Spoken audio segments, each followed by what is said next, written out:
If you can hear me and see my screen, please type yes in the questions box.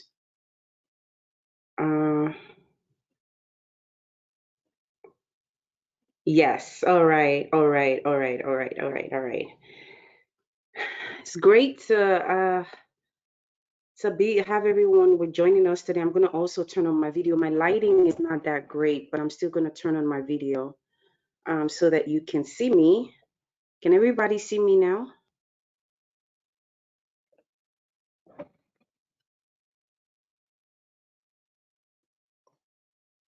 Not yet. Okay. Now can you see me? Yes. Okay. Awesome. Awesome. Awesome. Awesome.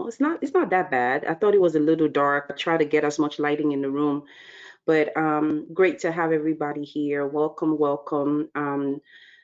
This is a really a great pleasure that you all have joined us today.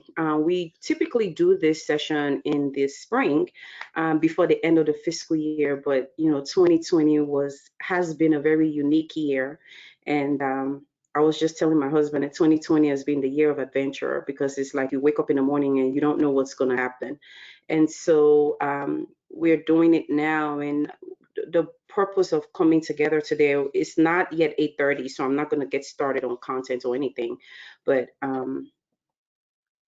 it's just to interact with people who have the skills and expertise that we typically look for to conduct training for us, and just share our process, our practices, the type of work that we have upcoming for training, and just see if there's synergy there for you to be a part of our team. Erica Lashonda says she can only see the slide, so she can't see me. Can you check on that, please? All right.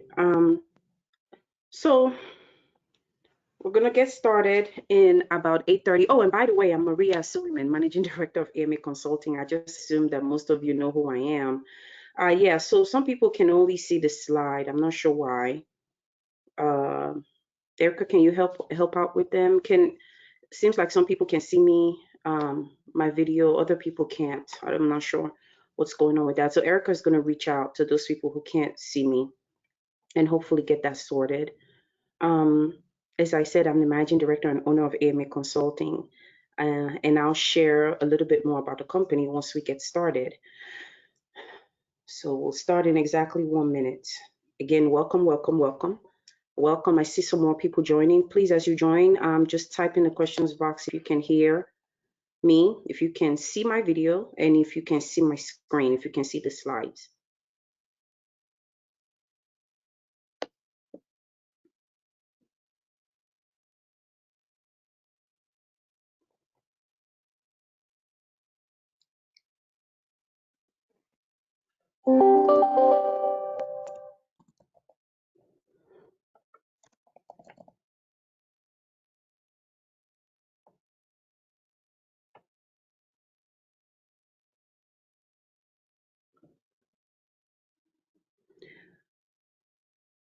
Okay.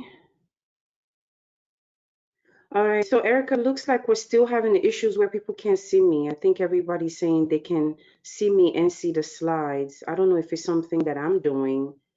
Uh, I can hear, yes, I can hear you and see the slides. Okay. Mm,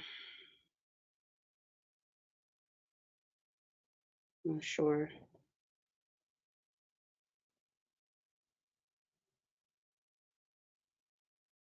Okay. Can you guys see me now? Okay. I can see you also. All right. All right. All right. It looks like I had to click something. Okay, so Susan can see me also, but can everybody else see me? Ah, this technology thing. Typically we would have, okay, okay, everybody can see me now. All right, I had to click it on my end. Okay, I think I did that. View presenter, I think. So Shannon still says no, ma'am. Okay, well, I've, yeah, so not sure. Yeah, view presenter. So I have view presenter on. on here, so I'm not sure what's going on. Anyway, we're going to go ahead and get started. As I said, my name is Maria Suleiman. I am the Managing Director of AMA Consulting. I'm going to go into what we do as a company, but I'm going to start with how the morning is going to flow. So we are going started with just some introductions. I would love to know who all is here today, and I would love to know, like, a little bit, your background, if you currently work, or your most recent position, or just like a summarization of your experience and also your training interests. So I am going to just call on people and have them just do their introduction and unmute them. And then once we do that, I'm going to go into AMA Quick Facts, talk about who we are as a company, talk about our capability, talk about our clients, and then I'll explain our corporate team. Our contracts manager, Arlene, was supposed to be on with us today, but she got sick last night, so she's not on here. And she was going to talk about our engagement process and our subcontracts and what we really look for. And then I'm going to we'll take a break after we do that. Then we'll come back and I'll talk about our training engagement process, what our training process is like, the different steps. And then I'm going to touch a little bit about the ADDIE model, which is what we typically use for instructional design. I know that some people, especially for IT trainings, for new systems, they use the SAM model because it's faster. But most of the trainings that we do are leadership, management, and even if their technical training is not for a system, it's like project management or grants training or contracts training. So we typically go with the ADDIE model. And then I'm going to talk about specific training areas and specific opportunities that we are tracking that we need trainers for. Okay, so that's kind of like how the morning is going to flow. If you have any questions, please put your questions in the questions box. I will typically not unmute you to ask a question, but I would typically not unmute you to ask a question, but if it's something that is a lengthy discussion, then just let me know in the questions box, and then I'll unmute you so that you can chime into the group. All right. With that said, the way I'm gonna do this is I'm gonna call your name and then let you know that I'm unmuting you to introduce yourself. Okay. So I am going to start with Camille Nichols. Camille, you are unmuted. If you're self-muted, you will need to unmute yourself so that you can speak. Okay. All right. So Camille is saying you're self-muted. So if you can unmute yourself and introduce yourself. As I said, I want to hear where you're from. When I say where you're from, I mean your previous employer, current employer, uh, and what interests you have in training and your background, basically. Okay, Camille, can you unmute yourself?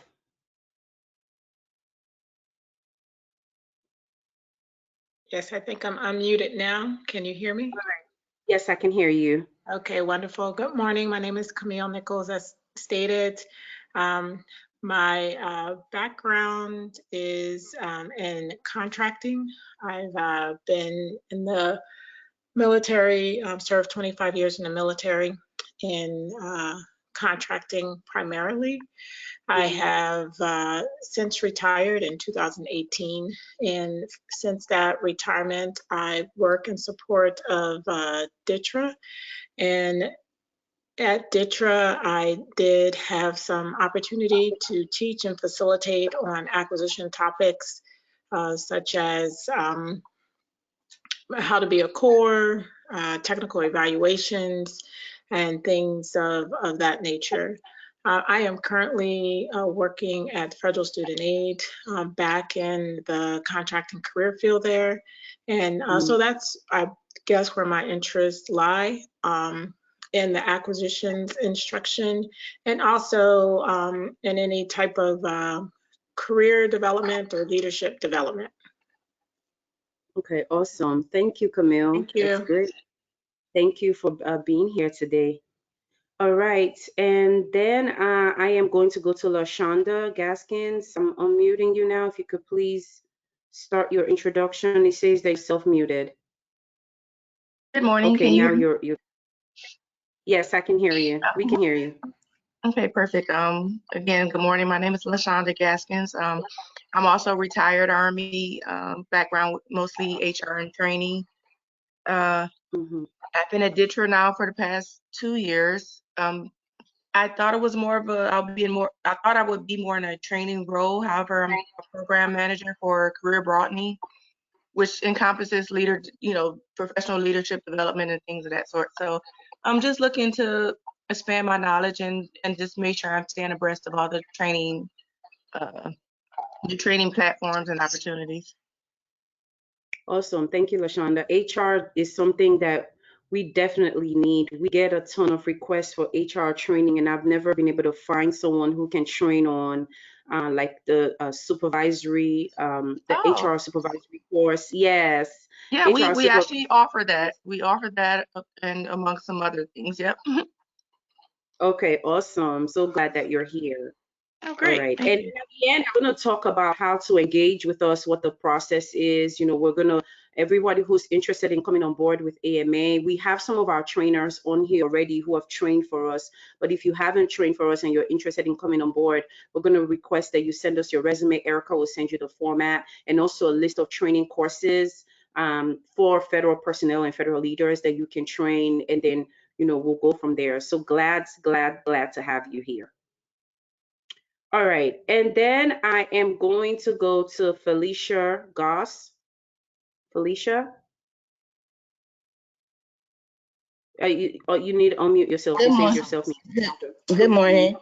Good. I am Felicia Goss, and I work in the Department of Education in the Grants Department. And I'm just here to learn what all is involved in consulting and how I could use this to advance and you guys advance your business with things that deal with grant programs.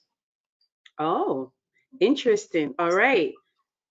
Great to have you here. We actually are going to be doing grants training for OGA. We're working on that bid right now and be back and forth. So we are very well positioned to get that work to do the whole grants management training and financial management training certificate program. Good. Yeah, it's great to have you here. All right, I am going to move on to Latanya Small. Latanya, you have the floor. Um, yes, there you go. Guys, when Good I unmute, morning. you have to unmute yourself too. Good morning. Good morning, everyone. My name is Latanya Small, and I am a current federal employee. I'm with the Department of Veteran Affairs. I have 30 years of HR experience, with 26 being with the federal government. Wow. My background has been in leadership development, strategic planning, training, workforce development, policy implementation, and organizational learning.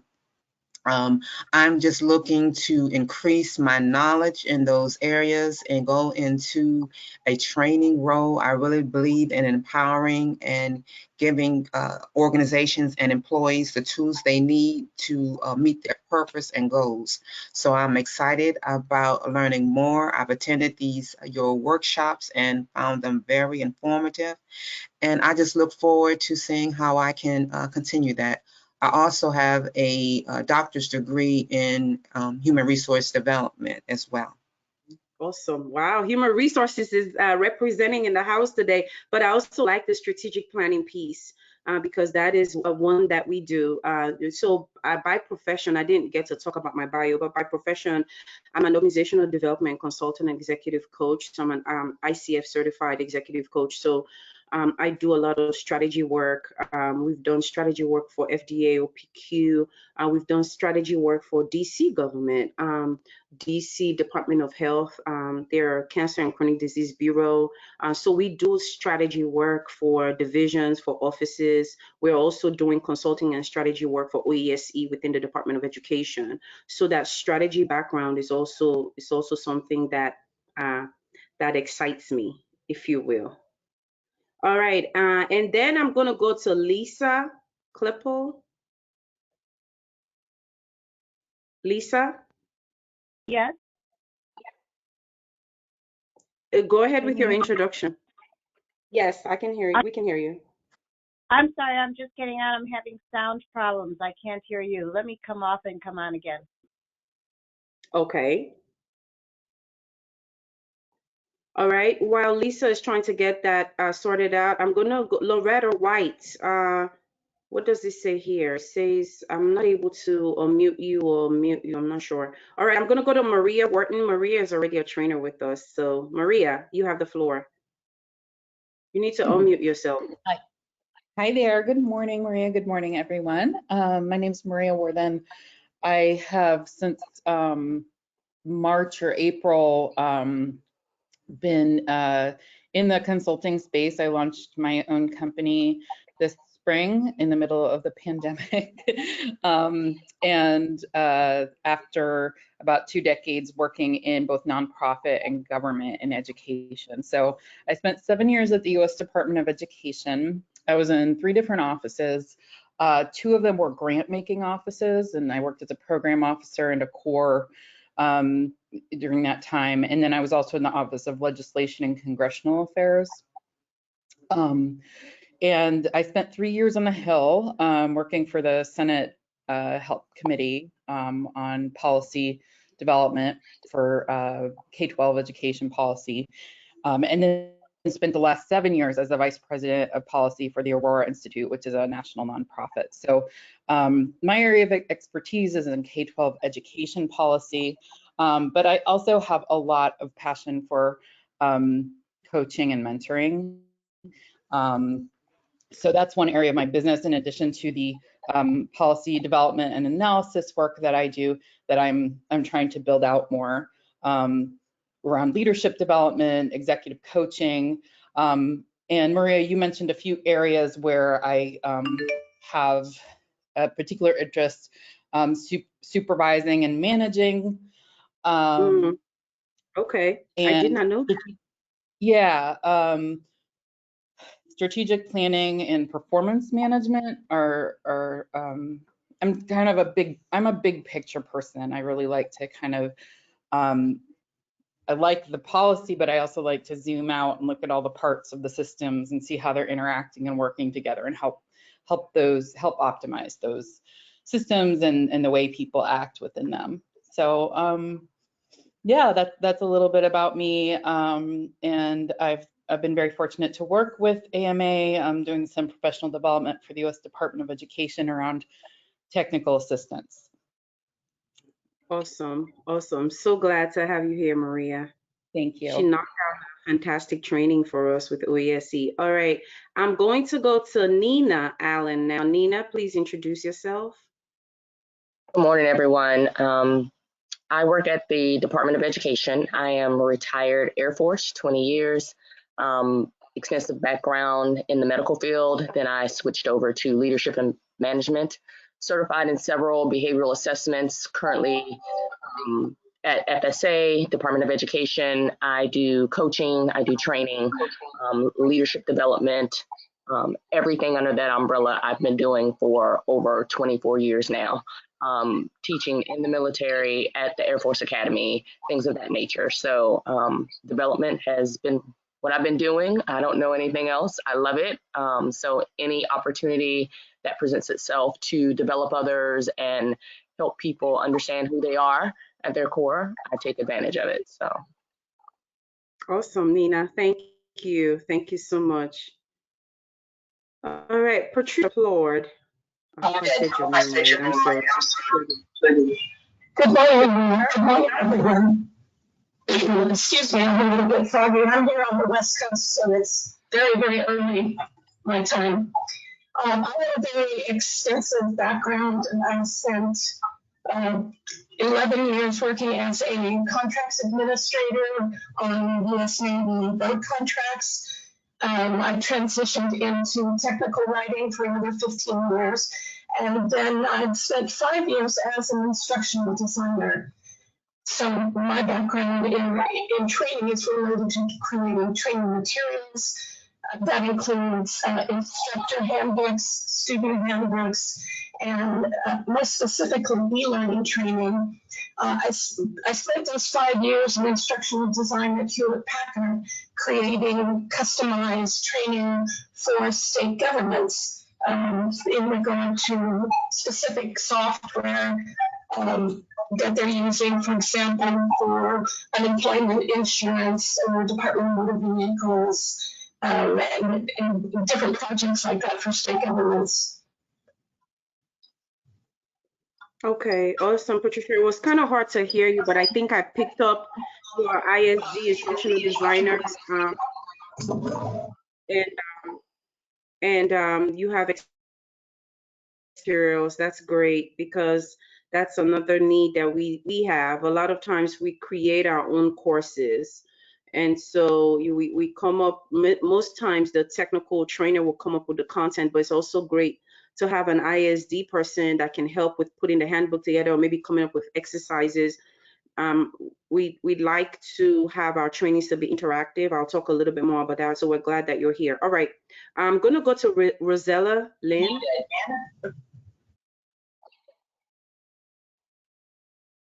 Rosella, you need to unmute yourself.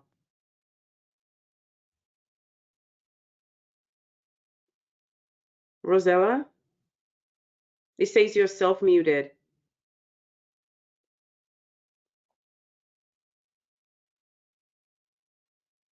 Can you unmute yourself?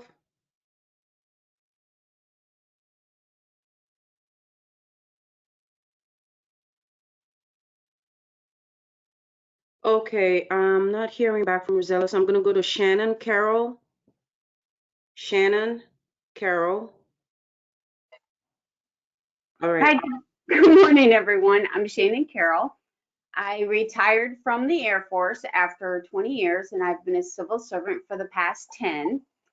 I am the information management team lead within the Air Force Research Lab at Wright-Patterson Air Force Base. And I've provided many training sessions over my career, but there's always new styles and specifics that we can learn. And because I fully believe in the servant leadership, I'm always trying to gain more knowledge so that I can share that with others. Oh, wow, Sharon. So where are you physically located? Dayton, Ohio. Awesome. Great to have you here. One of the other things too that is a goal of mine is to expand our pool of trainers outside the DMV area, because we do get bids to train everywhere. We've actually even gone to Puerto Rico to train FEMA staff out there. So it helps when we have trainers who are not local to the DMV area, and we don't have to travel people out to go do trainings. So really, really great to have you here, Shannon. Thank you, ma'am. All right, Shay Bracey. And Rosella doesn't have sound, so she's going to introduce herself in the chat. So you can just put your introduction in the chat, Rosella. Shay, you need to unmute yourself. Does Shay, I think Shay doesn't have sound as well. She doesn't have a mic. No, just Rosella. Oh, Shay, I think Shay is en route. She's joining, but I think she's, Shay, can you introduce yourself? I'm in a car, so I'm sorry. I'm Shay Bracey.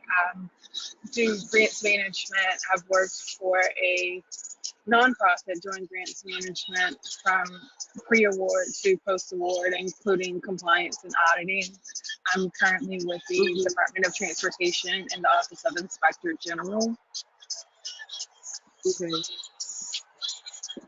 Shay, I need you now, like literally. We may literally have a course for you to teach in the next few weeks. So as I mentioned, we have the grants management training work that's coming up at the Department of Education. So we're definitely glad that you're here with us, and it looks like you're going through some things. So just be safe, and thank you for still making the effort to join, even as you're dealing with some things in the background there. All right, Stephanie Bagley. Good morning. Can you hear me? Good All yes, right, I can hear you. Yeah, nice to meet you. My name is Stephanie Bagley. I'm the president of SCB Management Consulting. I launched SCB in 2016 after a 20-year career and primarily in the private sector with corporate finance, operations, and risk management leadership roles. So today, SCB provides strategy and implementation consulting, primarily as a subcontractor for federal, state, and local government agencies and the private sector. Our primary goal is to help our customers optimize productivity and profitability. So our core services include project and program management, strategic planning, business process reengineering, standard operating procedures, and professional development training. So some of our past performance in training has been with the Department of Defense, Department of Transportation, Department of Commerce, and Health and Human Services. And topics have ranged in which we design and deliver the training: change management, project management, business communications, customer service, strategically and effectively managing meetings, and a host of human capital courses for staff and leaders, performance management, managing your career, resume and cover letter workshops, skilled interviews, trust and team building. So awesome. Wow, you have a nice suite there. So do you do the training yourself, or do you have other trainers? So I do some of it myself and then bring other people in as well. Okay, awesome. Great to have you here. It's always great to Thank collaborate and connect with business owners. Absolutely. All right, Susan Cash. Hello. Okay, can you hear me? Yes, I can hear you. Okay, very good. Good morning. My name is Susan Cash. I retired from the federal government as a financial management specialist. I'm certified. I'm certified through the Association of Government Accountants and the American Society of Military Comptrollers. I attend training through those two organizations regularly, and I also attend training through the Project Management Institute. And I have taken classes on training principles in the past, so it's something I've always been interested in. Okay. Wow, Susan, you are another person we need to talk to about the financial management certificate program at Ed. So do you have training? Have you trained in the federal workforce in the past, or you just are starting in that space? I'm just starting. I've given presentations, I guess you could say, on current financial management issues affecting. I guess you could call them reports, status reports to larger audiences. Okay. All right. Okay. Awesome. Great to have you here. Really look forward to collaborating and working with you. All right. Tara Rodas. Tara? Okay, am I unmuted? Yes, you are, ma'am. Fantastic. Well, good morning, everybody. My name is Tara Rodas. I am calling today from Leesburg, Virginia, just outside of Washington, D.C. I work for the Council of Inspectors General on Integrity and Efficiency, and that means that I serve all 75 offices of Inspectors General. I started off my federal career actually at Department of Energy, and then I went to Department of Justice, and then I went to the Postal Service, and I was most recently 17 years with the Postal Service, and then with the Office of Inspector General. And in all of that, I've been teaching and training. So I have a master's in education, and my specialty is instructional systems design and instructional technology. And I do a wide variety of things. We have 3 academies: an audit academy, an investigator academy, and a leadership academy. And I do aspiring leader training, new leader training, advanced leader training. I teach audit, inspection, and evaluation topics. I also teach down at the Federal Law Enforcement Training Center in Georgia. I also serve on the board of ATD, so the Association for Talent Development. And so I'm able to serve in the global community in that capacity, where I do a lot of strategic facilitating for collaboration, communication, and conflict resolution, all kinds of fun things like that. My career has been just lots of fun. I can't imagine doing anything but training. I love to see the light bulb come on for people, especially when it's tough conversations. So I do strategic interventions and help people get along, you know, which we should have learned in kindergarten, but I really love doing that. So I have various certifications, but my goal is to figure out, you know, once I retire, but even now, how can I, especially now that I've switched over, all of my training used to be in person. Now I do everything. I've learned platforms like Teams, Teams Meeting, Teams Live Event, WebEx, Zoom, all of that. And I've seen and so I've seen the power of being able to reach people all across the country. And it's made a huge difference in our training operation, and I love it. And so I want to figure out how I can do more of that. And a good friend of mine told me about this, and I'm very grateful to her for that. So I just look forward to learning about what you all are doing and how I might be able to help. Awesome, Tara. So glad that you're here. I really like your expertise in investigation and audits. Those specialty niche areas are really, really great to have, because sometimes we have those opportunities, and if we don't have someone in our bench that can train on investigation and train law enforcement. I mean, we literally had something from DOJ that we had to pass up. So I'm so glad that you're here. And I think Rosella did her introduction in the chat, so I'm just going to read hers. She says, Rosella Lynn, functional analyst at DLA Information Systems last year and a half, worked previously as a KO, contracting officer in acquisition and pre-award for 10 years. So Rosella is also contracts. We have contracts well represented in the house as well. We have HR, we have OIG, we have a ton of leadership, strategic, planning, organizational development process. We have project management. So I think we have a great group here today. And I also noticed that we have all ladies.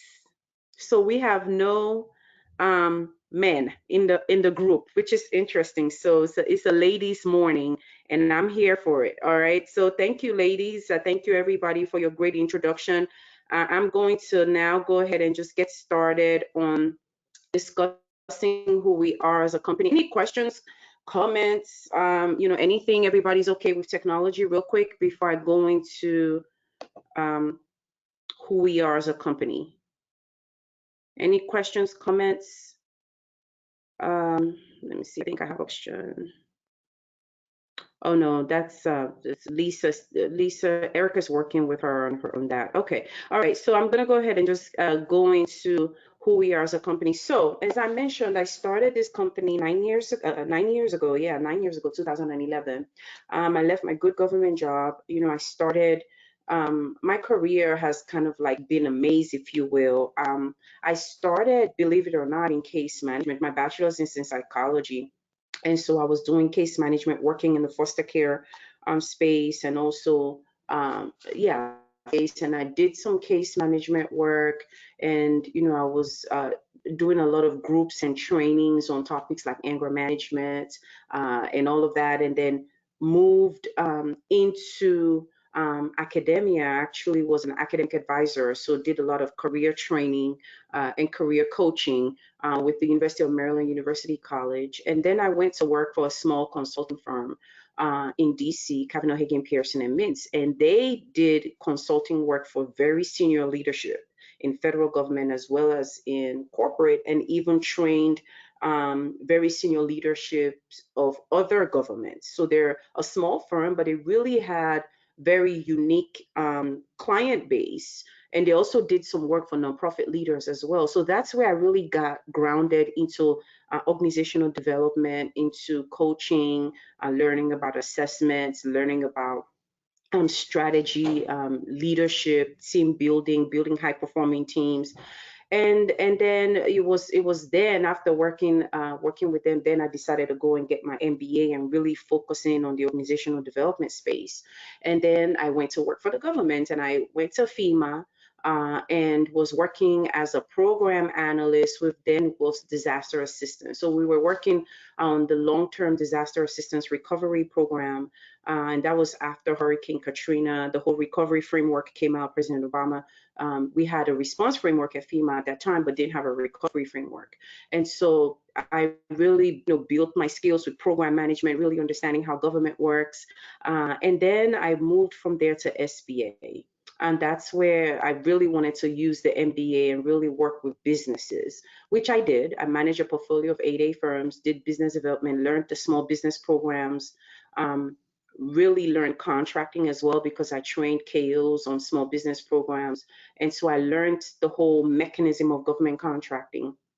And, in 2011, I just figured that government was not for me. I'm very entrepreneurial. My personality type does not work well in a complex bureaucracy. And I figured, my kids at that time, I had 2 kids. I was like, my kids are young. I want to branch out and just consult on my own. And I initially started supporting small business federal contractors. But as we worked with small businesses, very similar to how some of you are on here today, I was training for more mature small businesses and larger businesses as they heard about me. I did a ton of training for PTAC, for SBDC, and so businesses would reach out for me to come train on leadership topics, management topics, and that's how we started to get work. And I was marketing heavily to the Department of Education. And so they said, if you had a GSA schedule, you could bid on trainings. And I said, oh, okay. So I went and got my GSA schedule, and that's how we started. And so we started in this organizational development space with the federal government, doing strategy work, doing workforce analytics, analyzing the federal employee viewpoint survey and trying to figure out what was going on with if agencies weren't getting the kind of responses that they wanted to get on employee engagement. So I worked on different projects like that. And then we really started to take off with training. And so that's when I really started to build my cadre of trainers. It started with people who were already in my network, and then we started to do outreach like what I'm doing today to bring more people into the fold. And then from training, we moved into the business transformation space, started to get calls on projects for process improvement, technical assistance for grants, for grantees. So program offices wanting to really provide technical assistance to their grantees. And our first project was with FDA, Office of Pharmaceutical Quality. That was an initial 6 FTE contract. And we did that well. We were invited again to train their entire RBPM, their project managers that deal with all their quality reviews.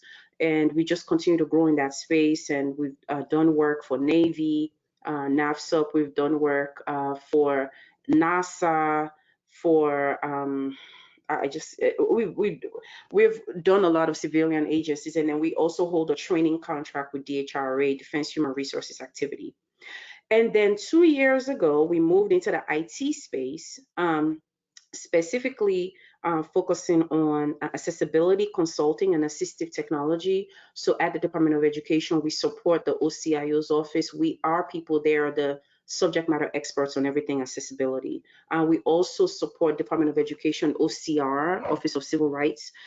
So Department of Education is our flagship customer. We also want to move into other agencies. So IRS is one that we're looking at, definitely DOD. We get bids all the time from DOD, and we have done, as I said, we've also trained for DTIC. Right here in Mark Center, we've trained for DHRA. We have a training BPA, 3-year training BPA for a variety of courses at DHRA. And so, we want to expand with DOD, with civilian, but we can only bid work that we have trainers for. And so that's why we're here. And then on the IT side, because of all the business transformation work, we've been supporting some FOIA offices and getting into records, especially digitizing of records. With everything that's going on with COVID, I think agencies finally realize the importance of being able to have your entire operations run digitally, because The pandemic has really let everybody know that it may be a time where people can't physically come into the office. And so data management is something that we are pushing into. And what that is going to do for us in the future is to be able to get into automation.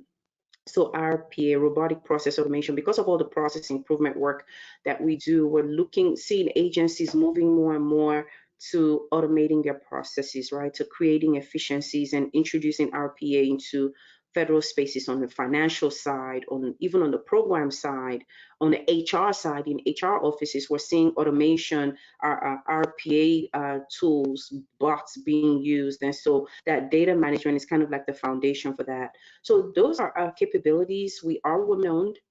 We are also 8A certified. So what that means is that as an 8A firm, we have access to get sole source contracts, meaning if we identify an opportunity and the client likes us and they believe our capabilities meet their needs, they can directly award us a contract up to $4 million.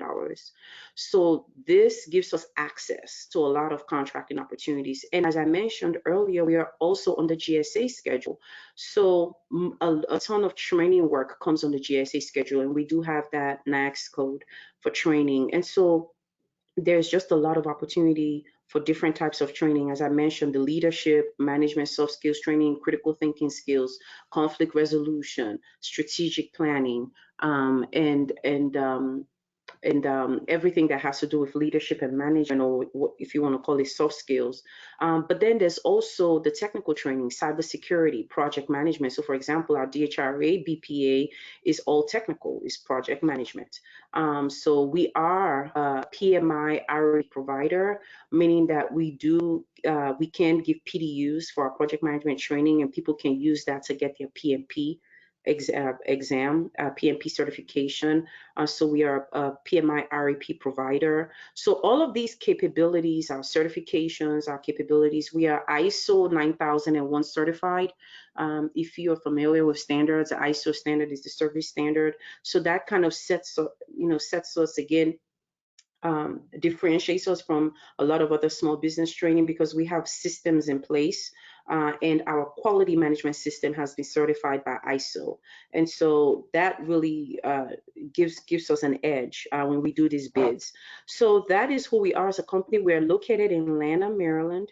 And so we're 20 minutes from DC, but as I said, we have a strong cadre of trainers local here in the DMV area, and also we have trainers all over. For example, one of our grants management trainers, she's out in Atlanta, and so we would love to have more grants people local here and not have to fly her here to DC for a DC class. So those are some of the logistical things that we're working on as we build our capability and our bench with our training cadre. So as I already talked about, we're 8A certified, we're women-owned, we have a GSA schedule, we're ISO certified, and we also just submitted a proposal for the GSA Stars 3 contract. One of our other strategic directives that we're doing is going after large IDIQs.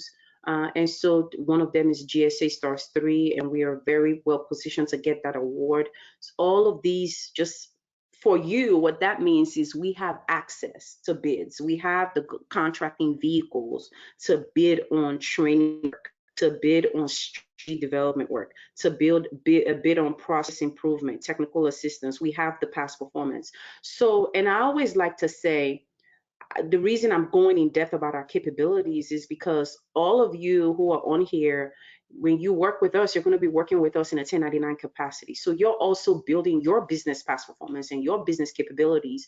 And it's a two-way street. Some of you may have wind of an opportunity that's coming up in an agency. You can say, oh, I know AMA can do that. And if you bring that opportunity to us and we're able to use one of our contracting vehicles to land that work, then you also would get to participate in doing the work. We also have to be mindful, because I know some of you on here are government employees. We have to be mindful of the conflict of interest and the ethics. I am very big on making sure that We do everything that we do with integrity, and we make sure that we follow the rules. I'm going to talk about our values in a little bit. But yeah, so it's a two-way street, and it's important. And we are all going to send all of you our capability statements, because it's important that you understand our capabilities. Yes, you know, we're going to collect your resume and reach out to you for training opportunities, but it's also important for you to know our capabilities, so that if there are any opportunities that you get wind of, whether it's even a large company who's looking for a partner that does the type of work that we do, you can reach out to us, and we have the vehicles to be able to get the work, you know, the contracting vehicles, and that also creates opportunity for you as well, especially for those of you who are retired and retired contracting folks, that you may have some relationships and people may reach out to you for specific things. Know that we are here, we're available, we have the past performance, we have the business infrastructure, and we are a sound company. We're in good financial standing, and that's important, because I will tell you that when I started training, I did work for companies that did not pay me. You know, I literally did a 3-day training for a firm, and it took them almost 6 months. I had to get an attorney to write a letter of collections in order for them to pay me. So it's also important that you know that we're a company that, you know, integrity is a big thing for me. I mean, you will get paid most times even before the client pays, but typically, and we'll talk about that in your contracts, you get paid when we get paid. But if it's something that is not a huge amount, your invoice is not a huge amount, and it's something that we can handle with our budget, we will pay you even before the government pays us. So because I believe in being upright and doing things the right way. So that's a perfect segue to talk about our values. I don't think I have a slide on that. Do I? Oh, okay. So I always get ahead of myself. So I kind of touched on this already. Founded in 2008, we're women-owned, we're 8A, GSA contract, ISO 9001 certified. Our values, very, very important to me. This is like when you walk into our office in Lanham, you'll see these values on the wall that faces the entrance. Excellence, diligence, integrity, and compassion. This is what I live by. My staff, they know this. Everybody who, and I like to say this up front, because I want everybody to be clear on what they get when they engage with us. And I also want everybody to be clear on what I expect when I engage with you. Excellence.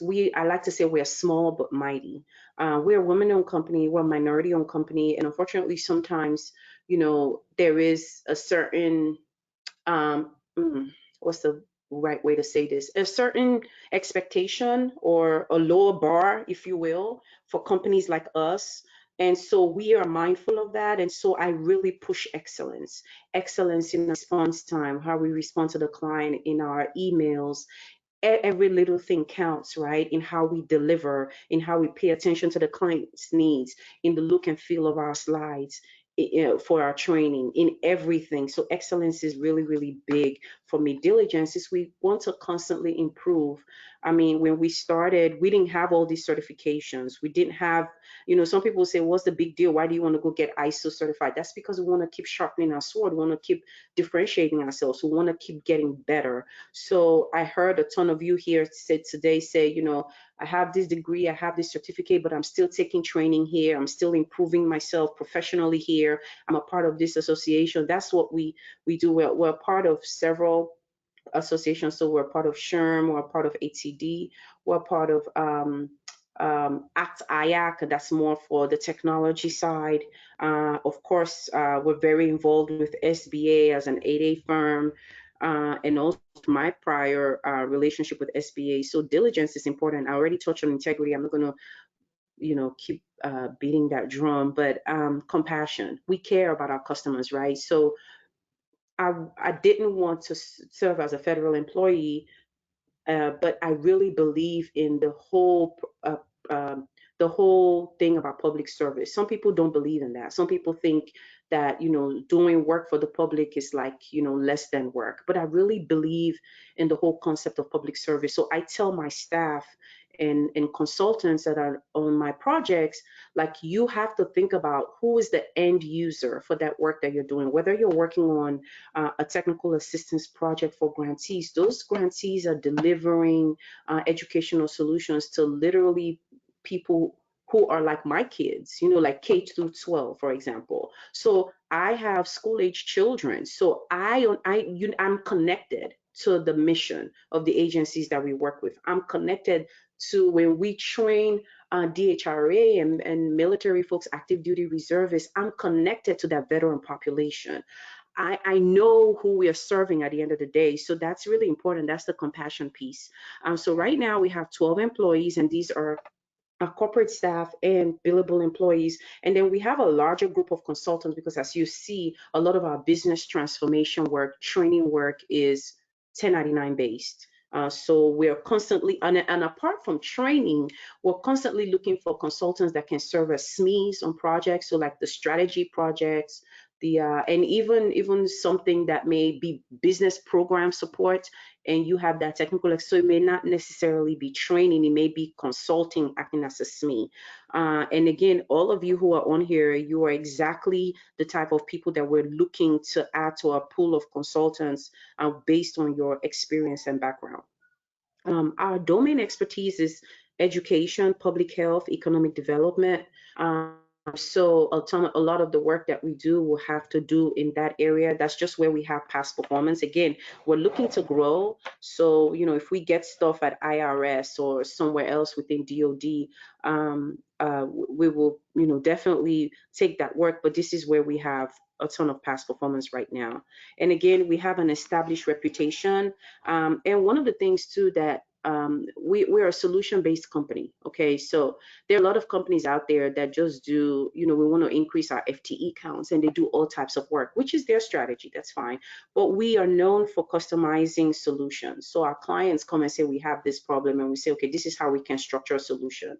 So that's the reason why our consulting bench has to be deep, because that's what consultants do. They solve problems. And even in training, that's what you're trying to do, is you're trying to close the gap.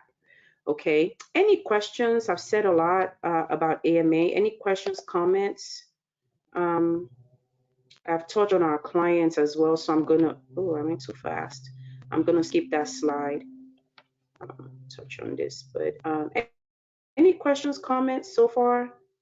Any questions about our capabilities?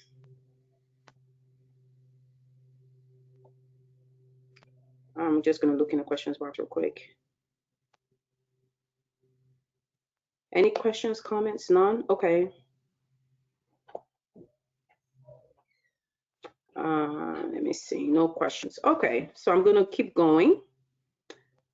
We have no questions. All right, so our team is on the corporate side. We have myself, and we have Erica Bridley, who's our client services manager. I really call her Chief Operating Officer. Erica does everything, basically, and she helps out a lot with the trainers, and she's always, most times, the project manager for training bids. So she sets up all of our training tasks in Asana, our project management tool. She works very closely with my daughter. I'm working. Okay, bye. Sorry, yo. She works very closely with the customers to make sure that the schedules for the training is done and everything is in place. So you will interface with Erica a lot. The other person that you will interface with is Arlene, who's not on today. She's our contracts manager, so she does all of the subcontracts. She would go over everything with you in terms of your independent contract agreement, rates, all of that. Arlene does that. I didn't put Kurt Anderson here. He's our VP of Corporate Growth, so he works with me on capture and business development. So Kurt Anderson is that's his name. And then we also have our CFO, but you know, John Morlew, who handles everything finance. But these are the key people that you'll be interfacing with. So we're a very small, tight team, and so you will always be able to reach somebody if you have any questions. We're very responsive and help you with anything that you need. All right, I think we've been going on for about an hour and a half, so I think this is probably a good place to take a break, and then we can come back and I can go into our training processes. But before we go into a break, I want to see if you have any questions or comments.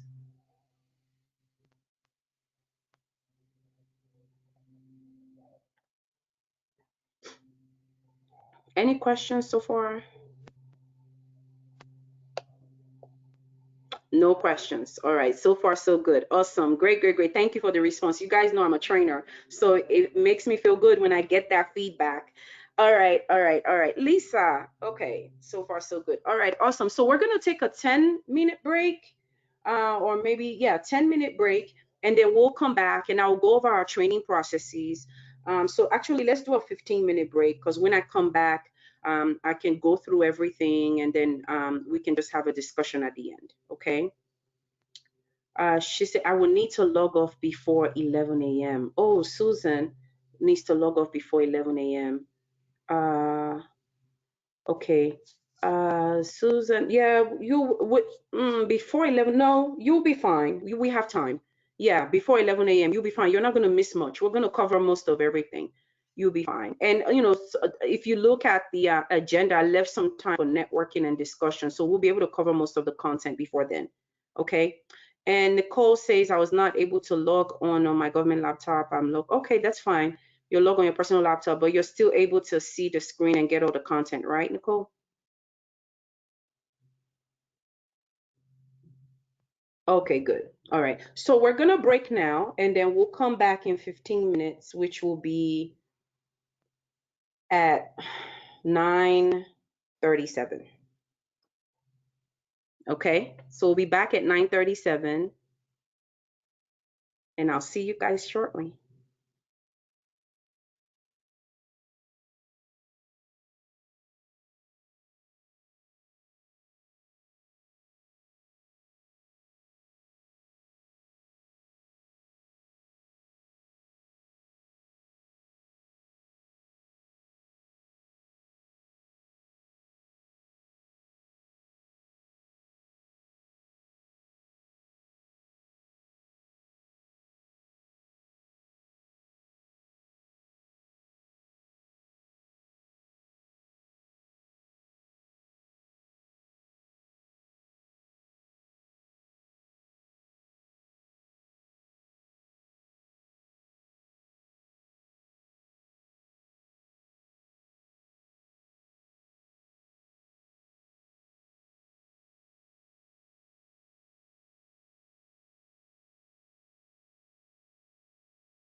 All right, we're back.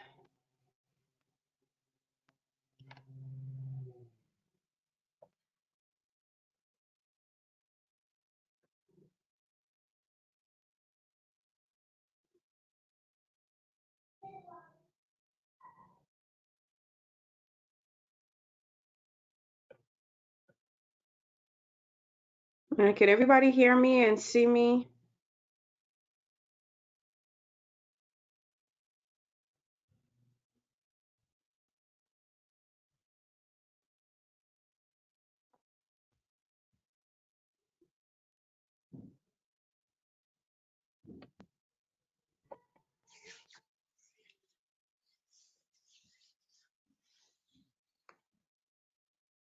Can everybody hear me and see me?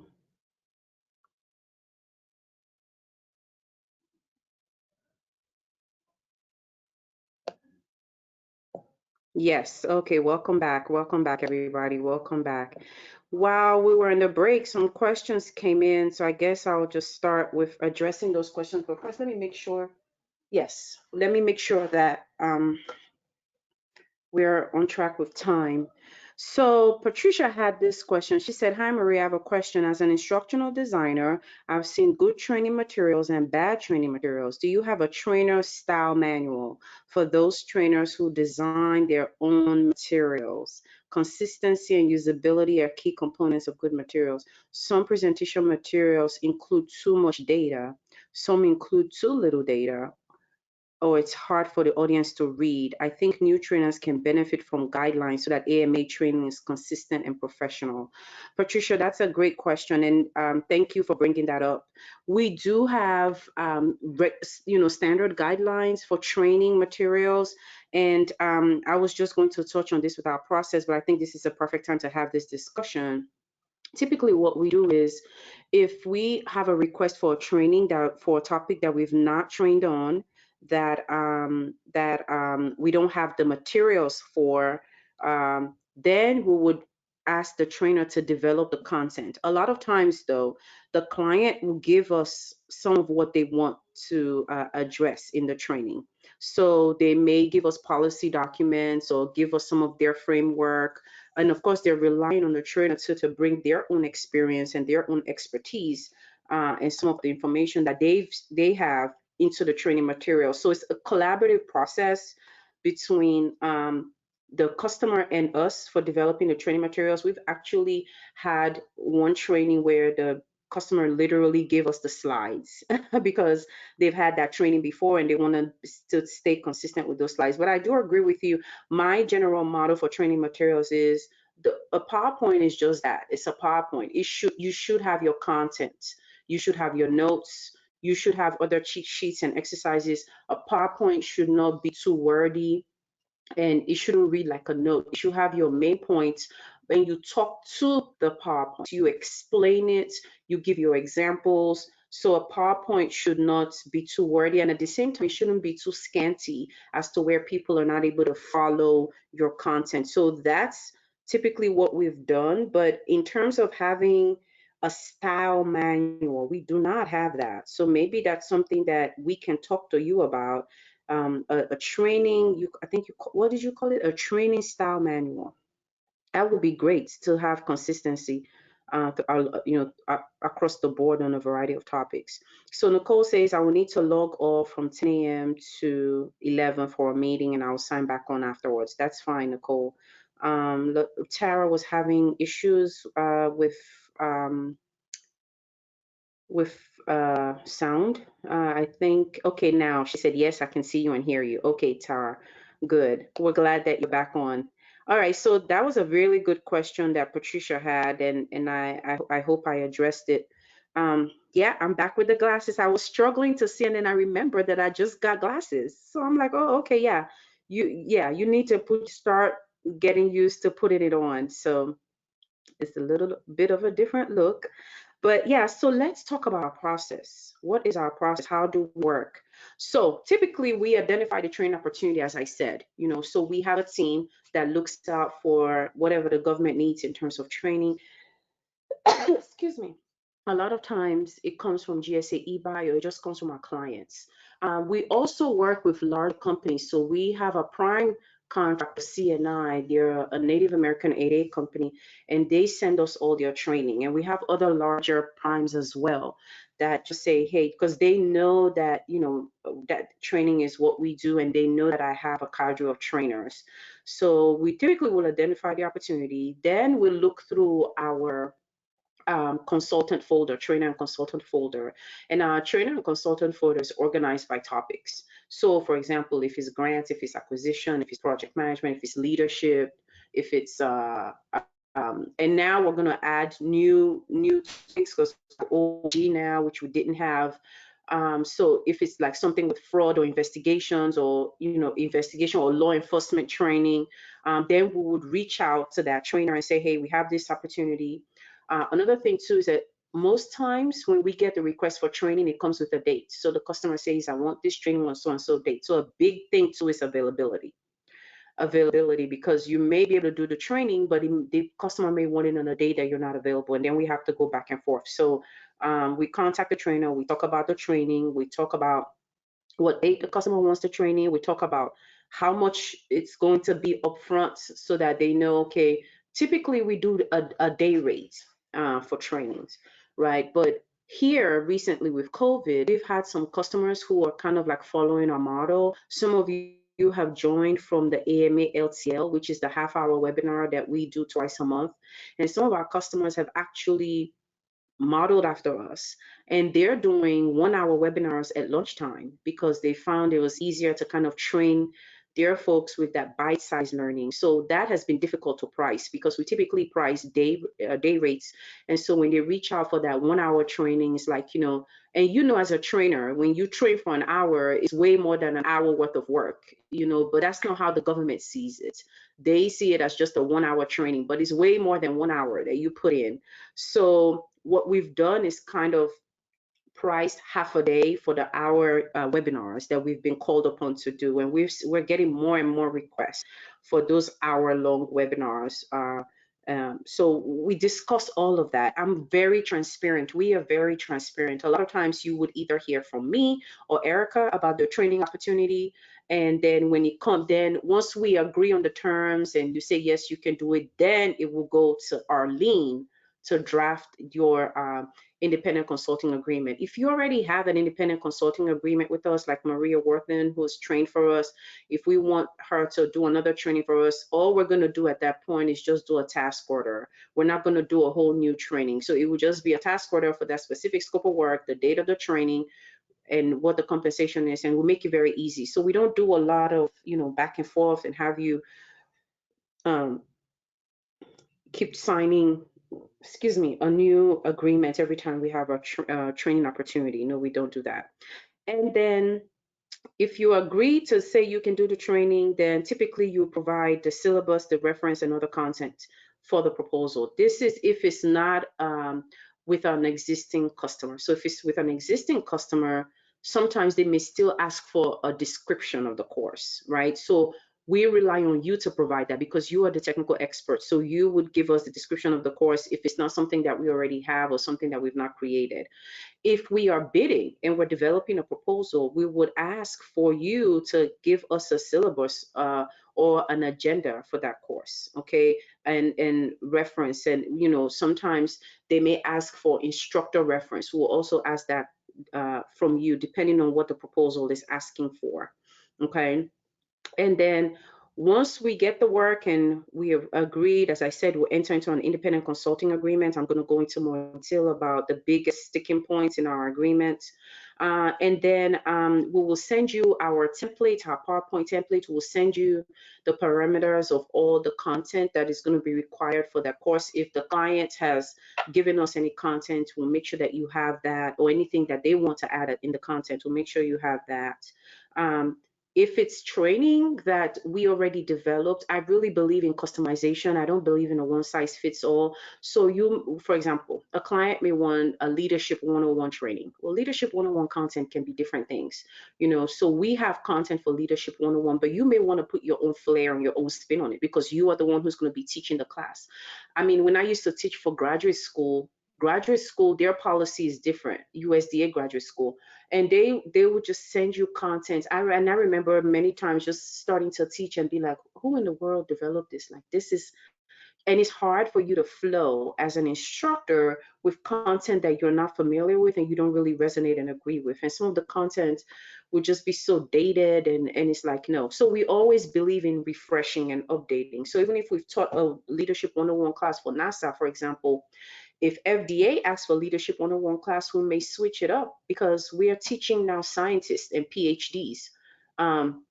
Their concept of leadership is very different from if we were teaching, say, administrative folks, so leadership 101. So we try to customize the content, and we want your input because you're the one who's going to be delivering the content. So we want your input as well. Okay. So you send us the training materials, we send it to the customer approves, or if they want to make changes, they may have discussions. Some of them are very particular, which is good because they know their audience. And then another thing too that I wanted to mention in terms of once we enter into an independent consultant agreement, before we go into training materials, if it's a new contract, maybe a kickoff call, and depending on what the customer wants, we may want you as a trainer to participate in a kickoff call because they may have specific things that they want to talk about in terms of, okay, what is the audience made of? Is it an intact team? Are they GS, 12 to 14, or are they 15s and SESs? What is their main role? What did your training assessment uncover? What are your learning objectives? You may have specific questions for the customer that you really want to get addressed to make sure that your content and your training materials is targeted to their needs. Okay, so we also are open to having our instructors participate in those kickoff calls and planning calls. Okay. And then the one thing I wanted to say is that we print all the training materials and the books. We buy all the materials and the books. So if it's a course that has a textbook, like an Excel course, we have a trainer who's going to be teaching Excel basic, the 3 levels of Excel this month to a customer. We buy the books, so that you won't have to buy the books. We buy the books. And we excuse me 1 second. I think someone is trying to get on, and Erica, I'm going to forward this to you. I just saw an email.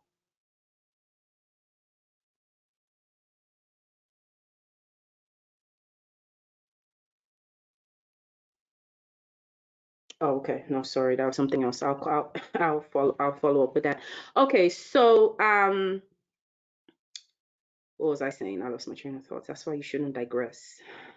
Oh, materials, training materials. I thought that was someone who was trying to join the webinar, technical issues, and emailed me. So that's why I paused. I apologize. The materials will develop. So typically, if there are no textbooks like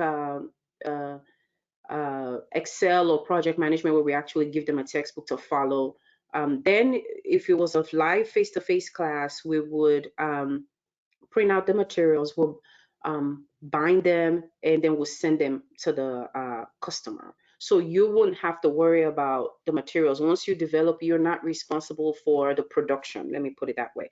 Now, with everything being virtual, so most customers are accepting electronic materials. So we'll just email the materials to them and they'll have the PowerPoints. I am very big on having interactive classes. So I don't believe in death by PowerPoint. So I always want our trainings to have not just PowerPoints, but exercises, exercise material, cheat sheets, like things that people can practice. So no, we're training adult learners. People don't want to sit down and be lectured to, even though I'm literally lecturing to you right now. People don't want to sit down and be lectured to all day for a whole 8-hour day, 3 days out of the week. They want it to be interactive. They want group sessions, so we do group sessions, we do discussions. And so it's more than just a PowerPoint. It's the group discussion information. If you're going to do games, other materials, cheat sheets, videos, I use videos a lot, all of that will be sent to the client. If it requires travel, typically we would also agree on the amount for travel, and travel typically includes airfare, hotel, and then per diem for each day, and ground transportation as well. So we would agree about that upfront. Remember, I had that discussion when I say AMA contacts trainer, we talk about everything, we agree on everything, and all of that will be in your contract. But we typically don't make travel arrangements, okay? Because we have found that for AMA employees, we do. Erica handles that because sometimes our employees have to travel for conferences or for client meetings at different sites, like at ED in Colorado. But for consultants, we prefer for you to make your travel arrangements because you know what time you want to get in. You probably know, like people have their own frequent flyer miles, or they have preferred places where they want to stay. And so we let you do that. And then the travel is reimbursed to you as part of your payment. So typically, if travel is required, you will make your own travel arrangements. And then, of course, you will facilitate the course. We develop our post our evaluation survey. We also welcome your input in that. A lot of times the client will have specifics, or customer will have specifics in what they want to see in the post evaluation survey. We're very big on collecting that data because it helps us with continuous improvement. And then we also will have signing sheets. We typically have to submit the post evaluation survey, the signing sheets, and then certificates. We give certificates for each course before we can invoice. Okay, so that's typically the process. And we like to do post course, just check in with the client. How did it go? What, especially if it's a year-long contract where we're going to be teaching multiple classes, we want to make sure that if there were things that we needed to fix, we catch it before the next class. So those are very brief calls just to check in and say with the customer what worked well, what do we need to change, how did everything go. And we make sure that we're prepared for the next class. And even if it's just a one-time training event, we still do that. We still do that. And sometimes the instructors are part of that call. Some other times they are not. But we always like to check in at the end just to say, how did everything go? Did it meet your, did you meet your requirements? And excuse me for 1 second.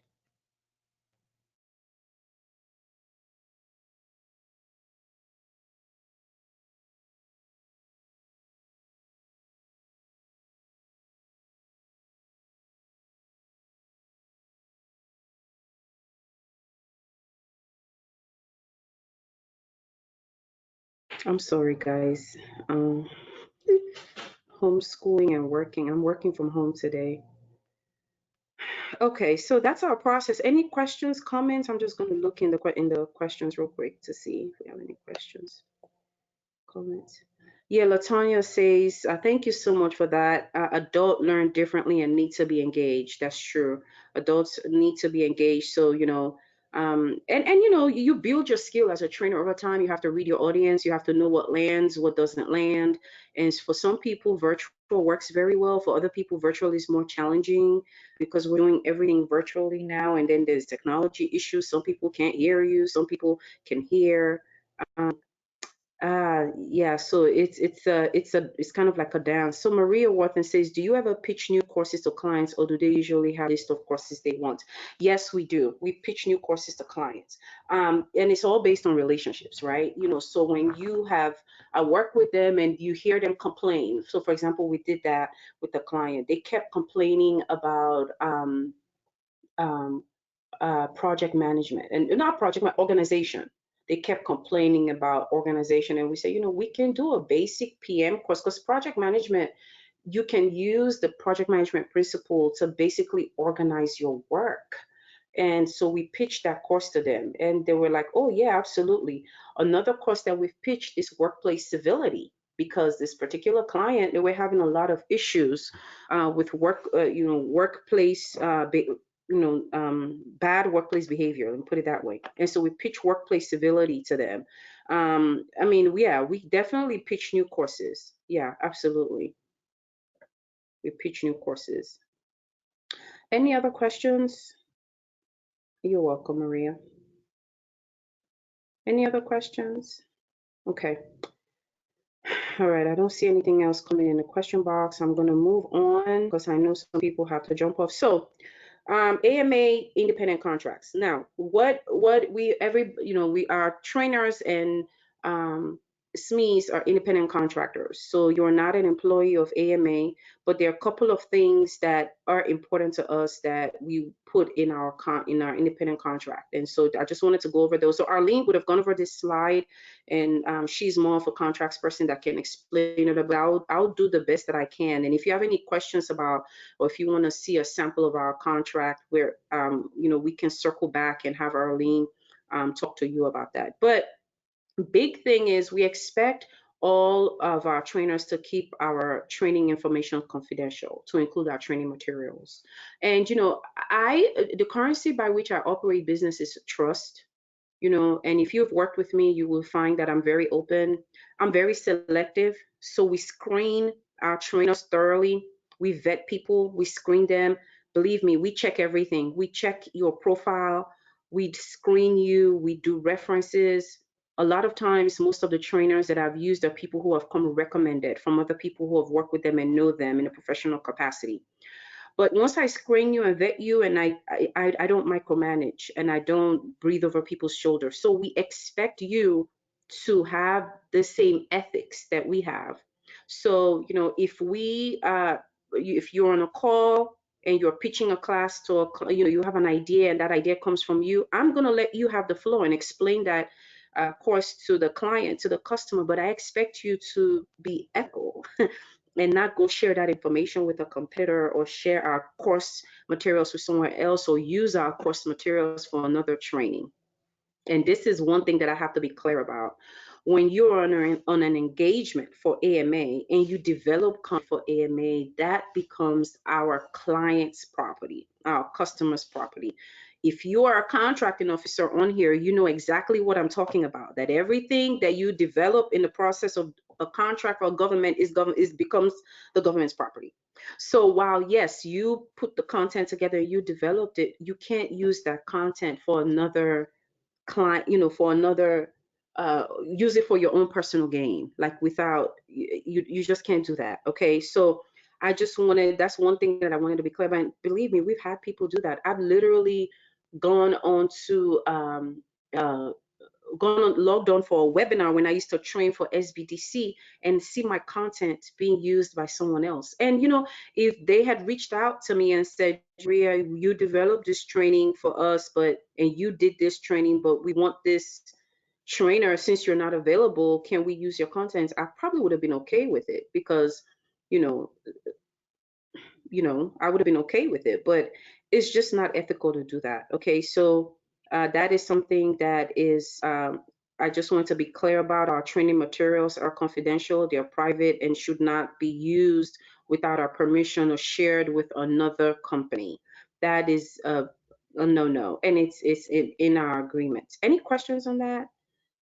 Anybody disagree or is not clear about that? Okay, non-compete. So we do have a non-compete that we put in our training agreement. I would tell you our non-compete is very specific, that you will not basically target our customer. And when we say customer, we don't say just Department of Education, for example, because the Department of Education is huge. You may have trained for us for one of the PARC offices for FSA, but now, as an independent company, you have an opportunity to train for OCIO. We're not going to say you can't go train for OCIO because you train for us for FSA. So we're going to be very specific to the particular customer, because we are fair, we are reasonable. I do want you to grow. If you want to, for those of you who are in business and those of you who are going to be retiring and looking for, to grow your consulting business and have your work, I do want you to have other work other than AMA, but we do have a non-compete, and it's very specific for the AMA customer that you have worked for 2 years now. And it's really directed more towards other companies more so than the customer. What does that mean? So the non-compete is you basically can't compete against us for another company. Okay, I hope I'm not bungling that up. Now we have there are other companies like Management Concepts. They do a ton of training, graduate school, and they make their instructors sign a non-compete that says they cannot train for anybody else. We don't do that. So we have people who train for graduate school, who train for Management Concepts, and who train for us. But our thing is, you basically cannot leverage a relationship that you've gained with our customer and then take it to management concepts and take that work to them, which is not there. So it's a very balanced non-compete, but it is there, and we do enforce it, and it's for our protection. All course materials are property of AMA Consulting. I mentioned that already, by proxy property of the government or our customer, and so we are the custodians of that. So our course materials, exercises we create, everything that has to do with that engagement, it's under AMA's jurisdiction. We always expect trainers to be professional. Again, independent consultants, we have sometimes we have brought people on for training, and it's out of state training. It's in Chesapeake, Virginia, or it's in Alabama, and I'm not going to travel to Alabama to come watch you train or supervise you while you're training. So that's why we go through this, and we go through the content, and we have the planning calls to make sure that you're going to be professional, that you can actually deliver. And we do a lot of vetting as well. We do a lot of vetting.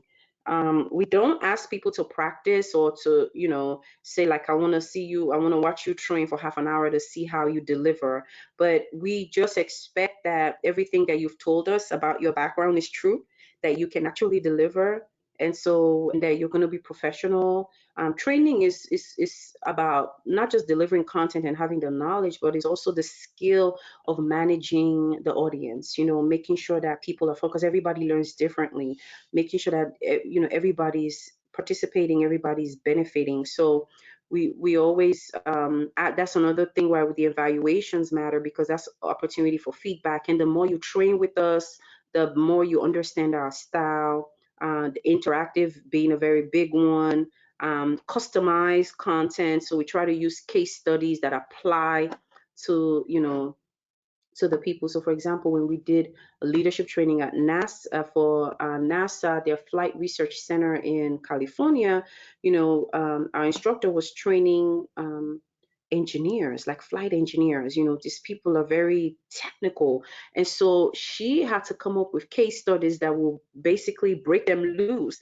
That will be very different if you're training creatives, at another agency. So we try to, those are the biggest things I would say: customized content, customized case studies and examples, interactive exercises in between. So you should not be going more than an hour and a half with instruction.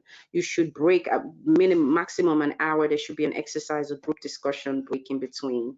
I mean, yes, you want to deliver content, you want to transfer knowledge, but you want to make sure that you're chopping it up in digestible form. So those are our basic tenets. And I think Patricia's point is really good. So maybe we will actually develop like a training content guide and a training style guide, so everybody will understand the format, because we only do this session once a year. And everything that we're saying now, in 3 months, we'll put you on a training assignment. You may have forgotten everything that we've discussed here. So it may be helpful to actually develop a guide like that all trainers can have. But those are the big things.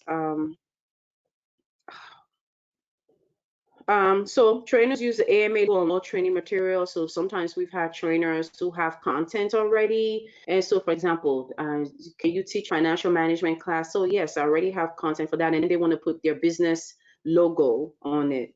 It confuses the customer, because the customer has hired AMA. And so when they hire AMA, and then you come with your own company logo on it, it's confusing. So if you're doing training for us, we typically will send you our PowerPoint template, which is this right here that you're seeing, is very simple. And so your content will just be on our logo. We expect trainers to be responsive to client needs. Yeah, responsiveness is a big deal. Sometimes in that planning phase, when they're going back and forth about content, we said, respond to email in a timely fashion. So if the training is taking place in a week and the customer has questions, you don't want to take 2-3 days to respond. You want to respond right away. And like I said, once we set up everything, we'll typically get out of the way. Me or Erica will be involved in terms of the planning and Asana, and I'll talk about that. But I am not one of those companies, and believe me, I have worked for those companies where they would not even let you as a trainer talk to the customer. So everything will have to be funneled through them. And it was really challenging because it's like you can't really find out what the customer really needs. So I would let you to, I mean, not let you, but I'm transparent. We are transparent in a way, like we want you to have that direct dialogue with the customer again, trusting that you'll be ethical and you would just be professional. And then Asana. So Asana is a project management tool, and we use that for all the tasks assigned to training. For very short-term assignments, sometimes you never get to see Asana. So if it's a one-time training, Erica will typically put all the tasks in. And what are the tasks? Collect training materials, send out the link. So if we're using Teams or we're using Zoom or we're using Skype Business, depending on the client's preference, the link has to be sent out by a certain time. Collect a roster, and then send out certificates. So all of those things are assigned in Asana, and we use that to manage your training project. Now, if it is a year-long training where you're going to be teaching multiple classes, we will loop you into Asana because it's just easier for us to manage tasks that way instead of trying to do it via email and to remember. So for example, if we've given you all the information from the client and the due date for you to send the content back is on the 14th, it will be of October, for example, that task will be in Asana and it will be assigned to you, and you will get a notification reminding you that you need to submit that content. And when you submit the content, then Erica can go into Asana and mark it as complete. So we use Asana for multiple training so that we can have, if we have more than one thing going on at a time, we're able to keep track of it. All right. Patricia said, do you ever get customer requests for e-learning training materials that can interface with learning management and the customer's HRC? Yes, we do. Yes, as a matter of fact, we have one right now. And I just got an email from the contracting officer. They want a list of 75 courses that are instructor-led, but are going to be on demand. Now, they don't have an LMS, but it's one of those 1-hour things that are becoming more popular.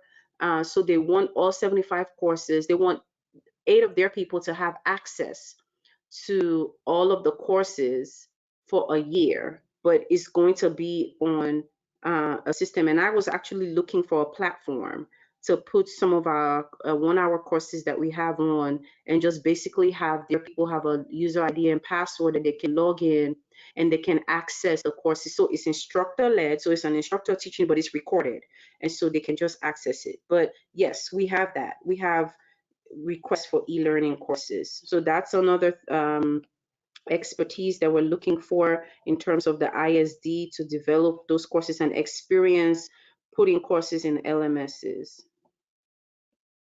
Thank you for that question, Patricia. All right, so I talked about Asana already, and Asana is cloud-based, very easy to use. Some of you may be familiar with it. Is anybody familiar with Asana?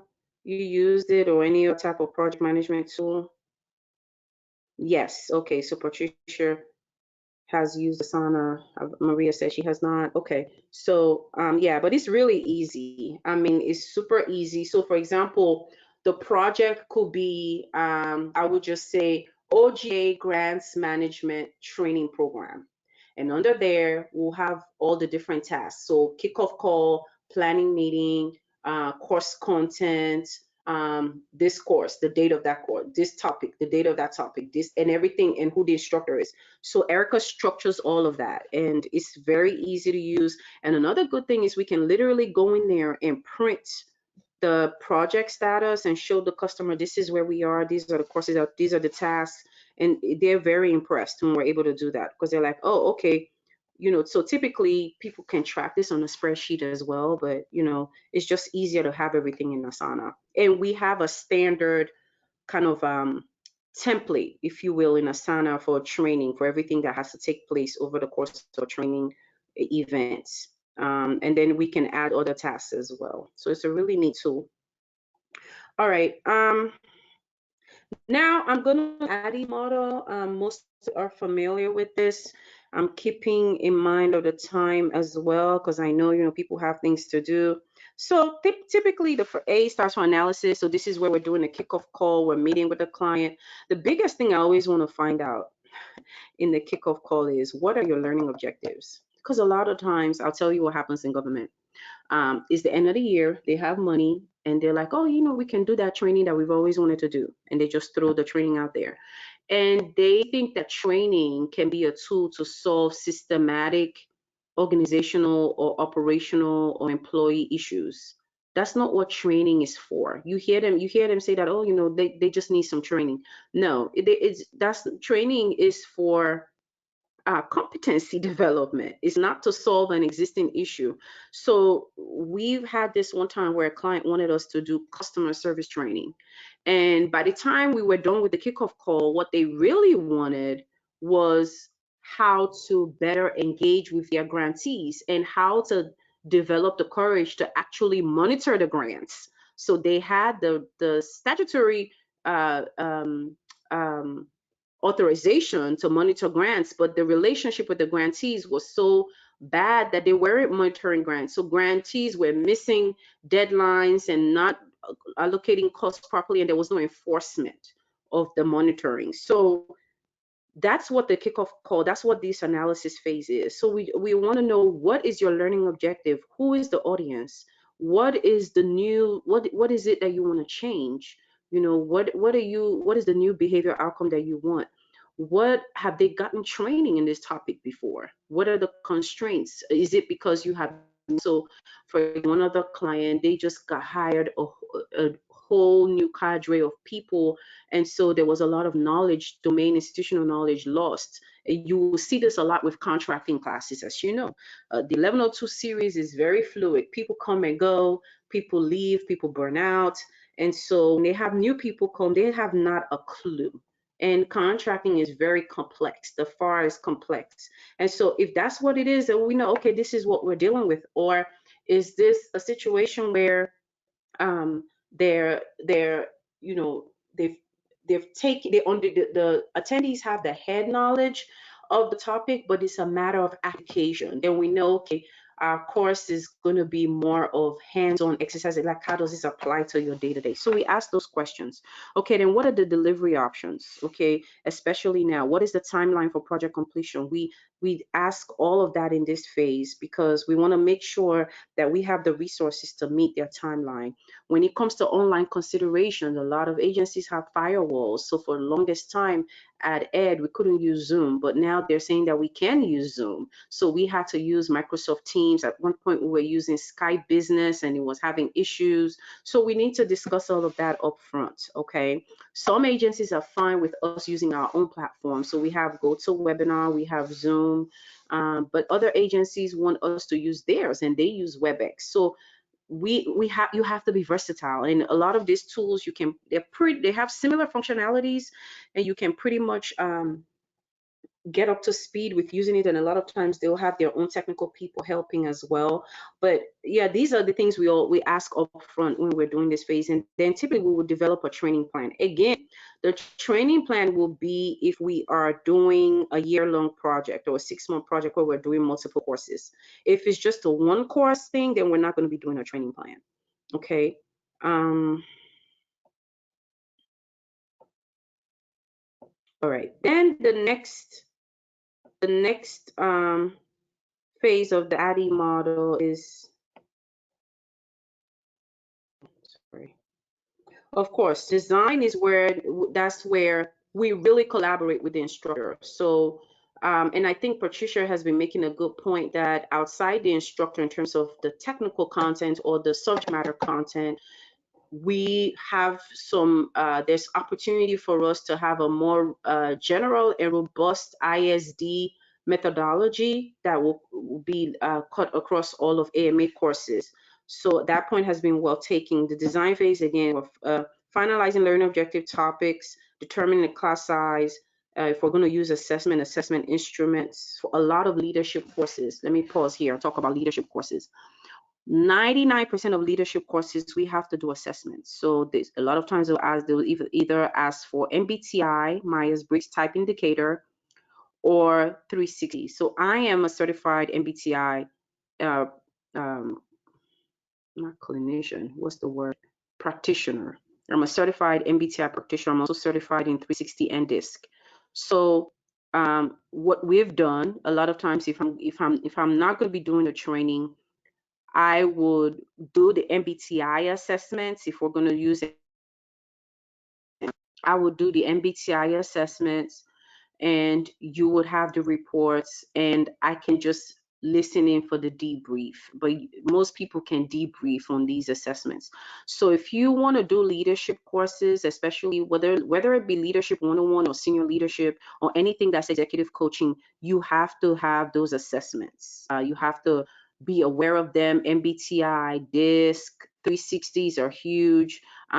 Strengths Finder is another one that they ask for. So those things, and that's a process too, to get the people to complete the assessment, debrief. But like I said, for most of them, I am certified, so you can go through me if you're not yet certified. But if you're serious about doing leadership courses, I would really encourage you to take a look at that. And the 360s that government uses, the CCL one, the Center for Creative Leadership, is very expensive, but that's what they prefer. And then MBTI too, I think to become an MBTI practitioner is about $2,500 to go through the class, or $2,700 or so. But it's worth the investment if you really want to do leadership training, because you will have to do assessments. Okay, so developing exercises in the design, I always like to say have an exercise for each topic area, or you can have an exercise, a morning exercise, afternoon exercise, like midway through the morning, you do the exercise, and then when do icebreakers in the morning, when people come back from lunch, do icebreakers. Just chop up the content so that it's digestible. Again, develop the content using adult learning methodologies, subject matter analysis. People can tell when you're winging it when you don't know. So and please let us know if we reach out and say, here are the training objectives or the description of the training, can you do this training? If it's something that you're not really steeped in, please just let us know, because it comes across when you don't really know and you're struggling. So that subject matter analysis, because they're going to ask you questions. They're going to say, and you need to be able to say, at here or with this project, this is what I do. You need to be able to give real life examples. So if you don't have that depth, it's going to be challenging. Lesson planning, how do your topics flow? So typically you want to build up, so you start from more generalized information to more specific information. So you want to build up. So media selection. So if you're going to have videos, a lot of times you can just simply drop your video in the PowerPoint. So when you get to that slide, you show the video. It's easier that way. That's what we do. But some people like to do very fancy PowerPoints where, you have the slides flying in. A lot of times the government people don't like that. They're very conservative. They just prefer a white background and the content. So we try to be careful with doing too much animation and media on the PowerPoints, but we do something in terms of video for the more visual and picture-based learners. Okay, any questions?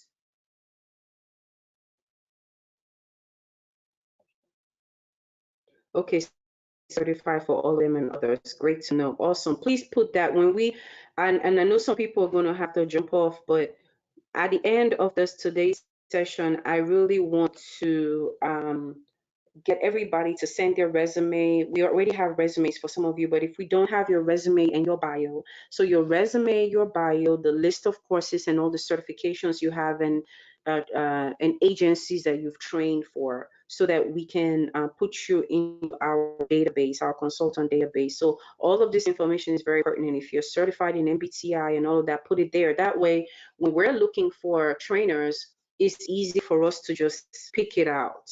Okay, so what we do is we typically create a folder under the topic, then we create a folder for each person.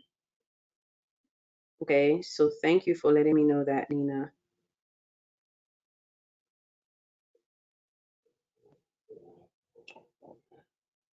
All right, and then so after design, of course, we go to development. So this is where we're putting it all together, finalizing, printing it out, making sure that the slides are, and this is where the excellence comes in. I remember when I went out to Bath, Maine to teach an effective communication course, one comment that I got that really stuck with me, the guy said, I have had dyslexia for years, and he said this is the first training that I was able to attend, and really grasp the content because your PowerPoints were so clean and the content was well organized. It wasn't confusing. I was able to follow it, and that stuck with me. You never know who is in the room, so the consistency of your slides, it matters, and because so that production piece, the copy of the PowerPoint, the exercises, the cheat sheet, everything has to flow.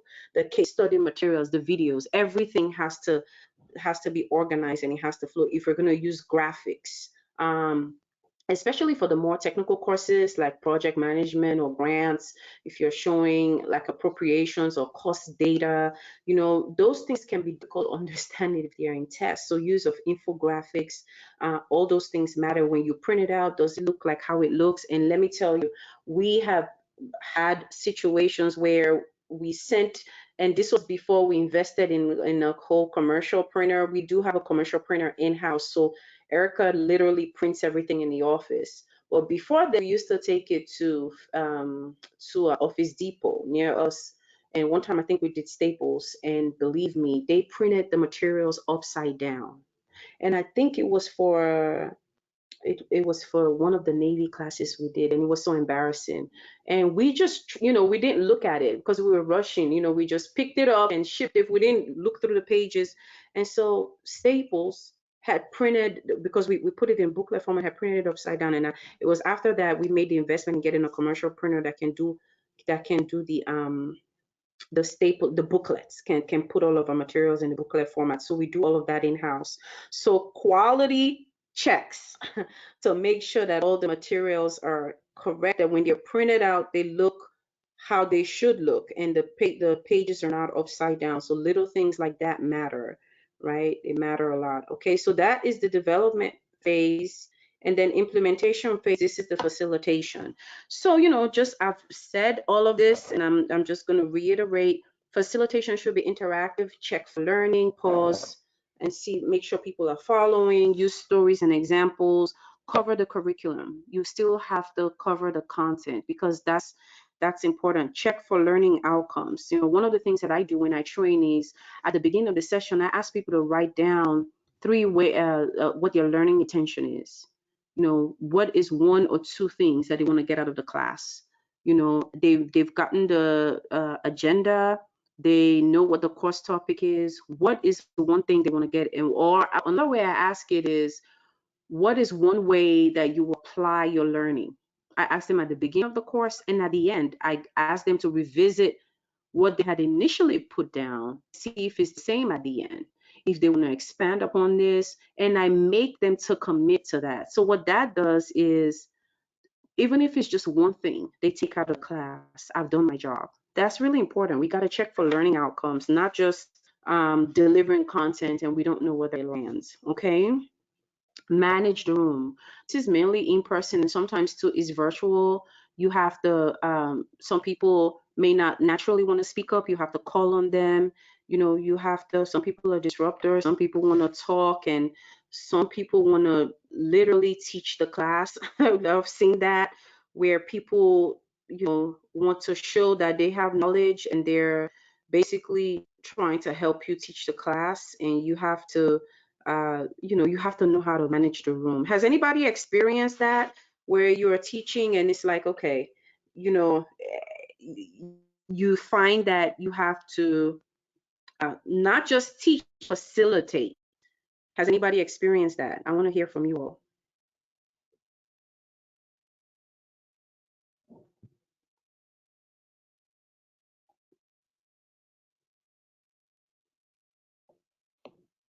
Nobody?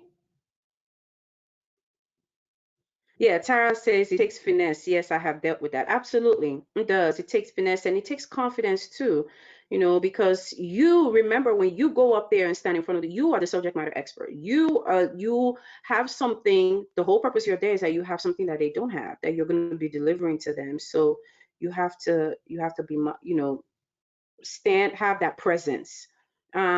So Maria said, not exactly, but definitely have experienced a lot of monologues in the guise of a question. Yes, yes, yes.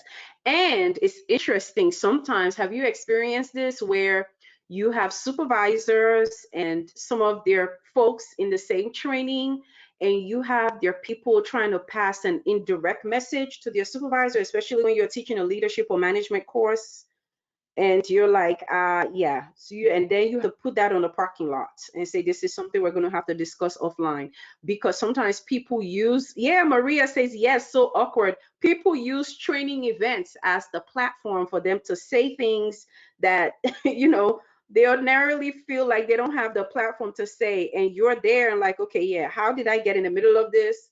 And this is not what I'm here to do. Yeah. Charles. Oh, we have a Charles joined. We have a man in the house. He says, I have sometimes maybe use them in my teaching. Yes. Yes. Yeah, you have to manage the crowd all the time. You have to manage the crowd. You really do. So that's a skill too, right? And that comes from training and learning, and sometimes messing up in real time and having to learn and just picking it back up. Okay. All right, so great so far. Classroom management can make or break a class. That's right. It really can. It really can. So that is a skill, especially, and then sometimes when you're dealing with the very senior folks, you have to be very careful, even with what kind of exercises and examples you use. You want to make sure that your examples are very neutral. Their examples don't it's just don't denote or connote anything. You have to just be very careful. Okay, and then evaluation. So we typically use the Kirkpatrick model done throughout the training event. So people think that evaluation is done at the end. Yes, but actually level 1 is done throughout, because you want to keep checking for learning. You want to see how it's landing. You want to see how people are receiving the information, right? And then of course the surveys, evaluation forms, and we put a lot of open-ended questions in our evaluation because we do really want to hear from the customers. I am going to unmute everyone now, so just to have a discussion. What do you all think so far? I mean, I know a lot of your experience. There are some things that were new for you in terms of how we work and how we develop and how we design and implement and evaluate. Is there something that you're not familiar with, or something else that you would like to add? Anybody, just raise your hand. I'll unmute you. We're going to have some discussion.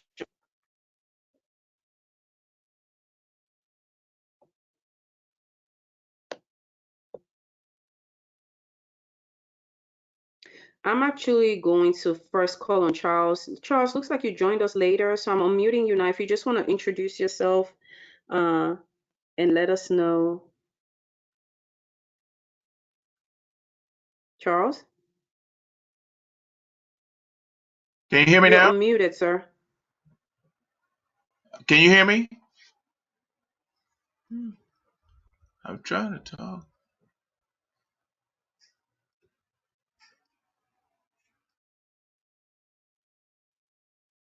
Can you hear me now? Charles? I'm It looks talking. like he's talking, but you can hear, I can't hear him. Oh, everybody else can hear him, but I can't. Oh, okay. I can't hear you for some reason. Well, I can. Okay, so you can go ahead. I can't hear Okay. you, but My they name is can. Charles Bird. I've been doing teaching. I've It's taught a at thing with law. technology. I'm I taught telling at you. law schools, and I've done a lot of training over the years. Right now, I'm doing training with graduate school that you mentioned. So I do a lot with graduate school. I probably Erica teach can hear him too. maybe All about. right. Oh, sorry. I Oh, teach just let about me know when Charles is done. Like somebody typed in the questions box Okay, because I I can't teach hear about him. 20 different classes at graduate school, mostly in the Employment Fair Labor Standards Act and leadership areas, and also working on a contract with the Bureau of Engraving and Printing, where we provide training to the managers there. So I was coming in to see what if I can team up with AMA with some training as well. It's something I love doing. I'm done.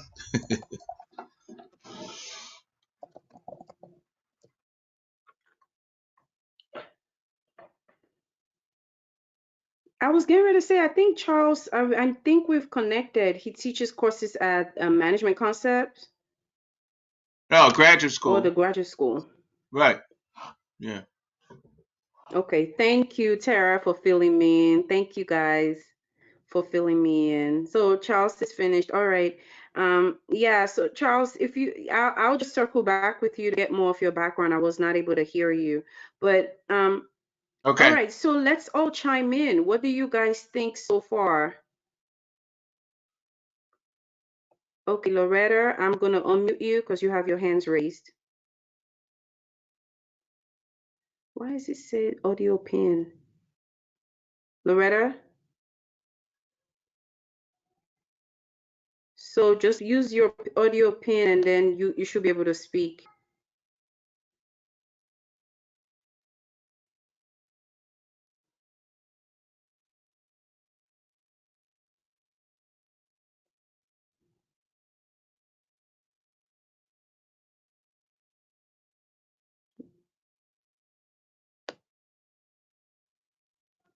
Okay. Loretta, you having sound issues? While Loretta is trying to get that worked out, anybody else wants to chime in? Okay, Loretta, you may be on the phone. So if you're on the phone, can we hear her if she's on the phone? Looks like she's on the phone, yeah. And Lisa is on the phone too.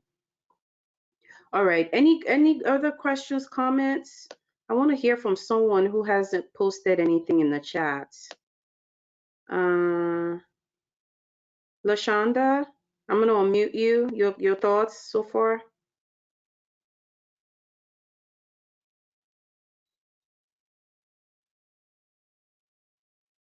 LaShonda, you're unmuted. There you go. Turn another call for work.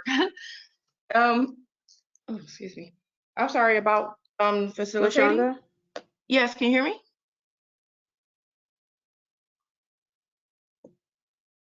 So it looks like I'm having issues with sound because I can't hear her. I can't hear LaShonda. Can So you I'm still can't having hear issues me? now with my audio, Erica.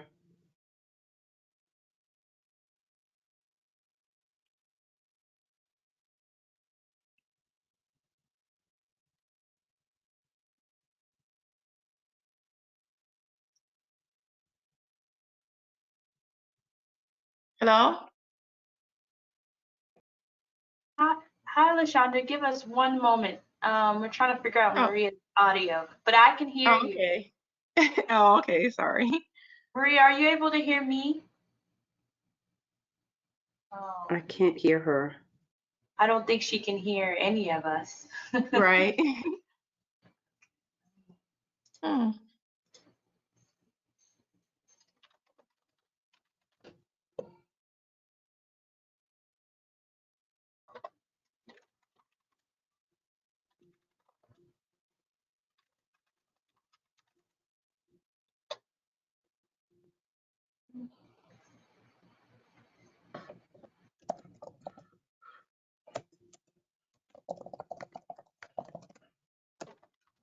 Can you guys hear me? I can't hear anybody. Can you guys hear me? Okay, yes, you guys can hear me. Okay. So, I'm not sure what is going on, but I can't hear anybody. No, I don't know what to. I really wanted us to have a conversation, but let me try unmuting everybody.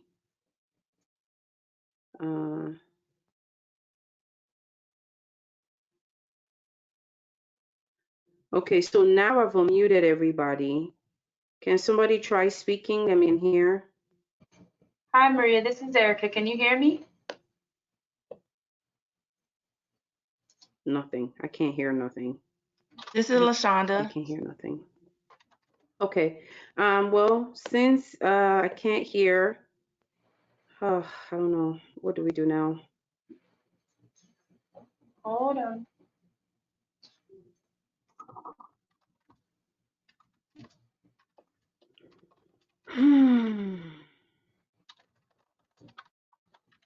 This is the challenge with technology sometimes. All right, we are going to go ahead and move on. We'll just continue to use the questions. We'll just continue to use the chat because I can't hear.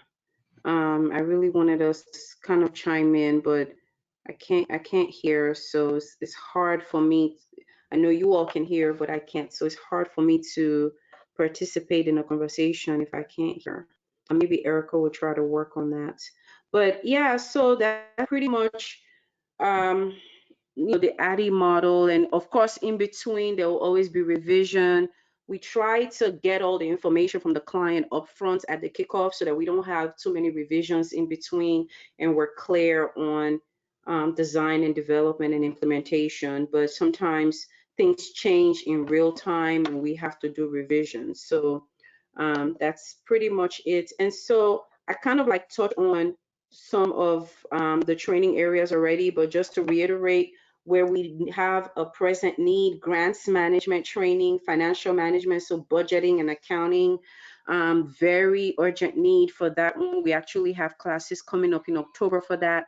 ITIL training, we have a client who has put in a request for that, and that's with DHRA. Contracting courses, would like to do more of the contracting training, so I'm glad that we have a lot of contracting people in the house.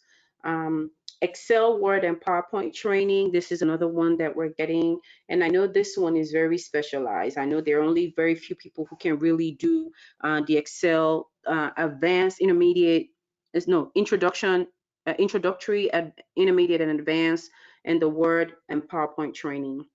Project management training, and that's all aspects of project management, including risk management, portfolio management, program management, D&I training, of course, and then unconscious bias, and they're not the same thing. And we've also had something for sexual harassment prevention. So these are some very specialized things that we've gotten requests for. And then, of course, technical assistance for grantees. Anything about grants management, grantees, that's a big one that we have always have a need for.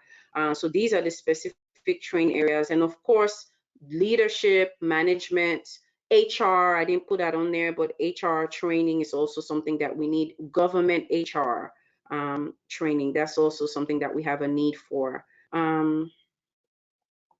So Lisa said, what support does AMA offer during trainings, particularly during technical support to minimize glitches?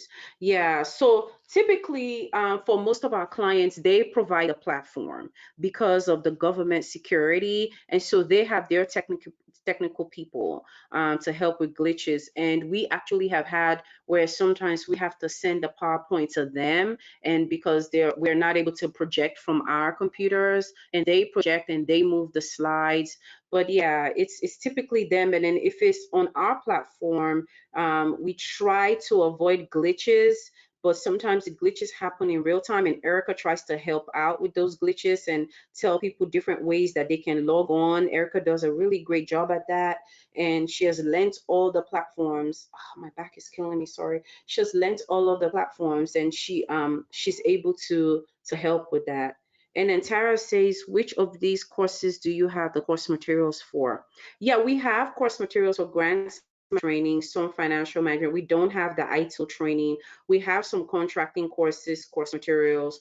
We have Excel training course materials. We don't have Word and PowerPoint. We have the project management training. We don't have D&I training content. Technical assistance, we have some, but not a very broad, not a lot. And then unconscious bias, we do have course materials for. Okay, Tara says marvelous. Okay, any other questions, comments? That's pretty much all I had to share. I really wanted us to have more interaction and discussion, but you know, I'm kind of bummed that I'm having sound issues. Let me see if Erica has something for me. I think she's sending me a message on how to deal with that. Make sure your computer mode or internet mode is selected. Okay, how do I do that? Let me see.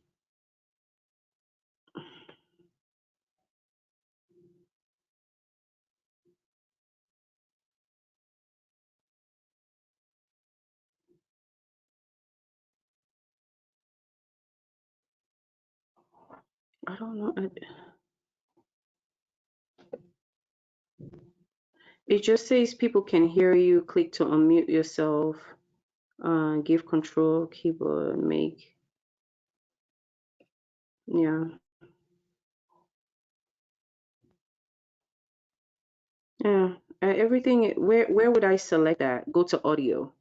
Where? Oh, audio.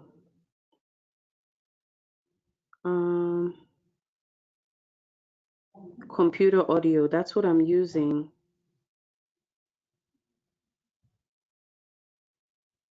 Hold on beeps, exit audio mode. Yeah, I'm not sure. So I'm using computer audio, so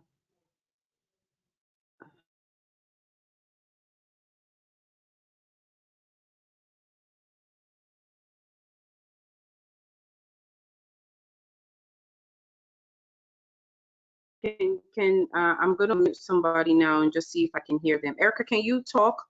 Let me see if I can hear you. Oh, now I can hear. Okay, okay, we're back. We're back. All right, great. We're back. Hi, We're back. everybody. Hi. Okay, so now I can hear. So I just needed to click the audio and unclick it again. Okay, so now I'm gonna unmute everybody so that we can have a discussion. What are your thoughts, comments? I like Patricia has given us a lot of ideas. I want to hear from you guys. You guys have any ideas or anything else that you would like to chime in about regarding what you've heard so far? This is Susan. I have a question. You said that you had course materials already available in some of the areas. And so does the trainer usually familiarize herself or himself with those materials and work from those? Yes, Susan. So typically, if we get a request, typically, let me tell you how the request will come with a course title, and then they'll have learning objectives. So we can go to our database and say, yeah, we've done that type of course before, and we have some content. But as I was saying earlier, I would send the trainer what we have in terms of content, and also get some more specific content from the customer, because sometimes they want specific things taught in the course, and we'll send that, and then we'll ask you to familiarize yourself with it and then customize it. If you have your own case studies or other methodology or examples or things that you want to put in there, the goal is we have the content that you can start from. We want to incorporate what the client wants in there, but we also want the content to be easy for you to facilitate. We want it to be something that you're familiar with, you agree with, you understand, because you can't teach what you are not familiar with. So I prefer that approach, to have people have inputs in the content, because they're going to be teaching the class. I'm not going to be teaching the class. And then because we also customize, even if we have the content, we want you to customize it to what the client's needs and also what your background and experience is with that topic. Does that make sense?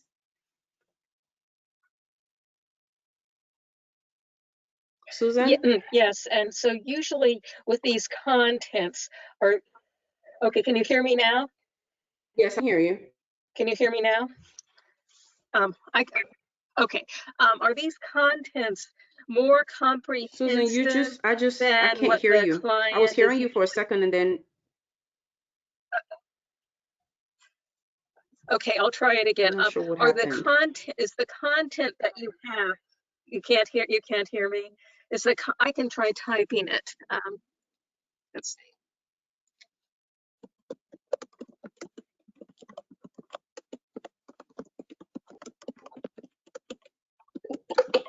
Okay, Susan.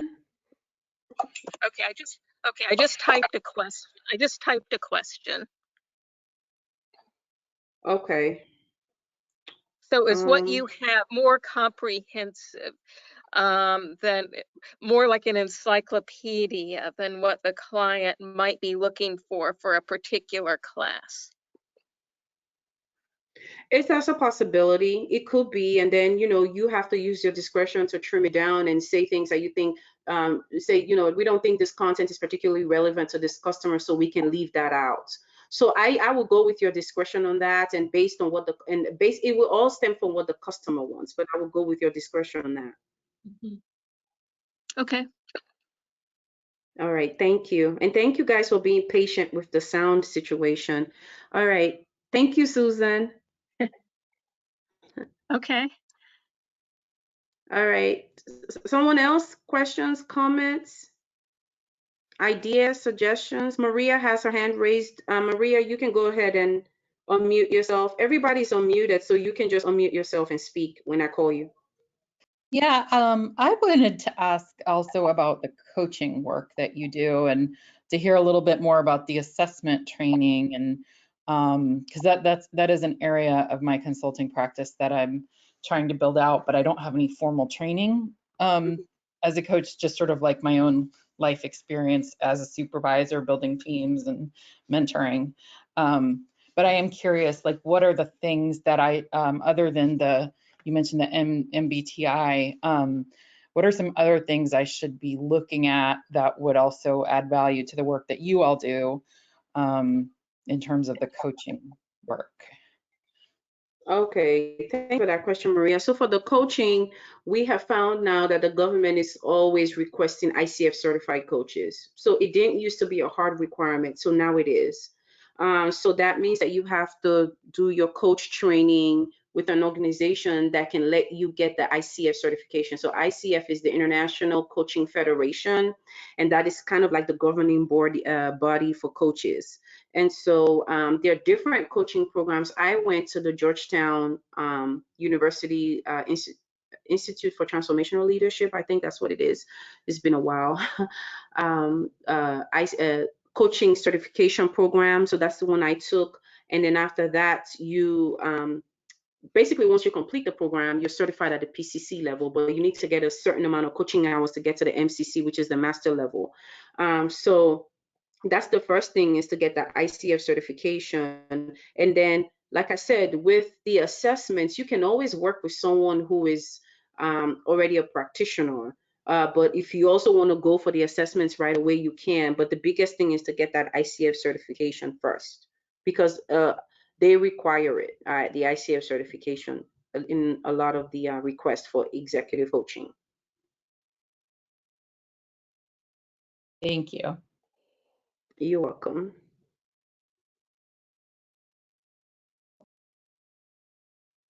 All right.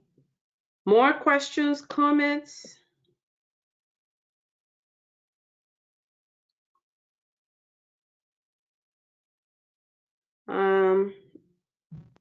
Please raise your hands if you want to speak. And then Susan, I think you're still, I'm going to unmute you because I think you're still, yeah, I've unmuted you. Okay. Let me see if there are any questions in the questions box. No, they're not. Any other questions, comments? So again, action items, especially the grants folks and financial management folks, please send your resumes to Erica ASAP, and the course content and your bio, I'm not course content, excuse me, course topics under grants management or financial management that you're comfortable teaching. And this is specifically for federal employees. So not financial classes for corporate or for business. This is financial management for federal employees. And everybody else too, please, want to get your resumes, want to put you in our database. We do want to stay in touch with you. We have our AMA LTLs. We also are on social media. We want you guys to stay connected with us, and hopefully we'll be reaching out as opportunities present themselves for training. And I look forward to working with you all soon. Any other questions, comments? I don't see any hands raised. Anybody has any last minute thing? So when we do this in the office, we typically do it in person, and we have lunch and we chit chat and really network. But you know, due to COVID, we can't do that. So we're finishing a little early, and we had people out of state joined by webinar. And while those who were local will sit down and have lunch and just chit chat. And I had a lot of people also ask me about, you know, how do you grow your business? How do you find clients? How do you find work? So I'm opening the floor now for any other questions outside just this before we close. Questions, comments?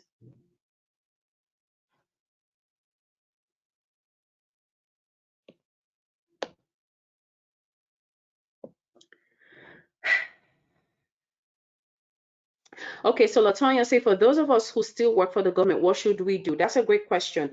Let me address this. So if you still work for the government, you can train for another agency, provided there is no conflict of interest. But I don't think that you can train for your own agency. You want to talk to your ethics or your GC, your general counsel, to find out where your limitations are. So for example, if you work at FSA, you can't train for us for Department of Education bid, but you could train for us for a Navy bid, and you would have to take leave of work to do the training. So you can do that, but you just have to check with your GC what your stipulations are to make sure that there is no conflict. Tara say thank you. This was a great session. Thank you, Tara. So glad that you all please send your resumes ASAP, because you never know when an opportunity will come, and Erica will follow up with everybody to make sure that we get all your resumes and your contact, your bio, the list of courses, so that we can be in touch with you for opportunities that are upcoming. Latanya say this was good. Thank you. Thank you so much for joining. Thank you, Maria. This is a great introduction to your organization. You're welcome, Shannon. Thank you so much for joining. Oh, wow. So great to spend the morning with you all. And I wish that we could be, face to face, and I could put a face to the name, but hopefully we'll get to meet soon. At least you all can see my face. Hopefully we get to meet soon. Any other questions, comments? Have a great day, everyone. Absolutely be safe and well. All right, so I am going to go ahead and end the webinar. Thank you all so much for participating. Again, we look forward to receiving your resumes, and Erica will send you all our capability statement, because some of you may be in position where you know about work that's upcoming. So we also want it to be a two-way street. We want to hear from you. So Erica will follow up with everybody with our capability statement and with the recording for today, and then she will send you what she needs from you, which is your resume, your bio, list of courses you can teach, and what agencies. Okay, and then we look forward to connecting and hopefully working with you. To have a wonderful day, everybody. Take care and be safe.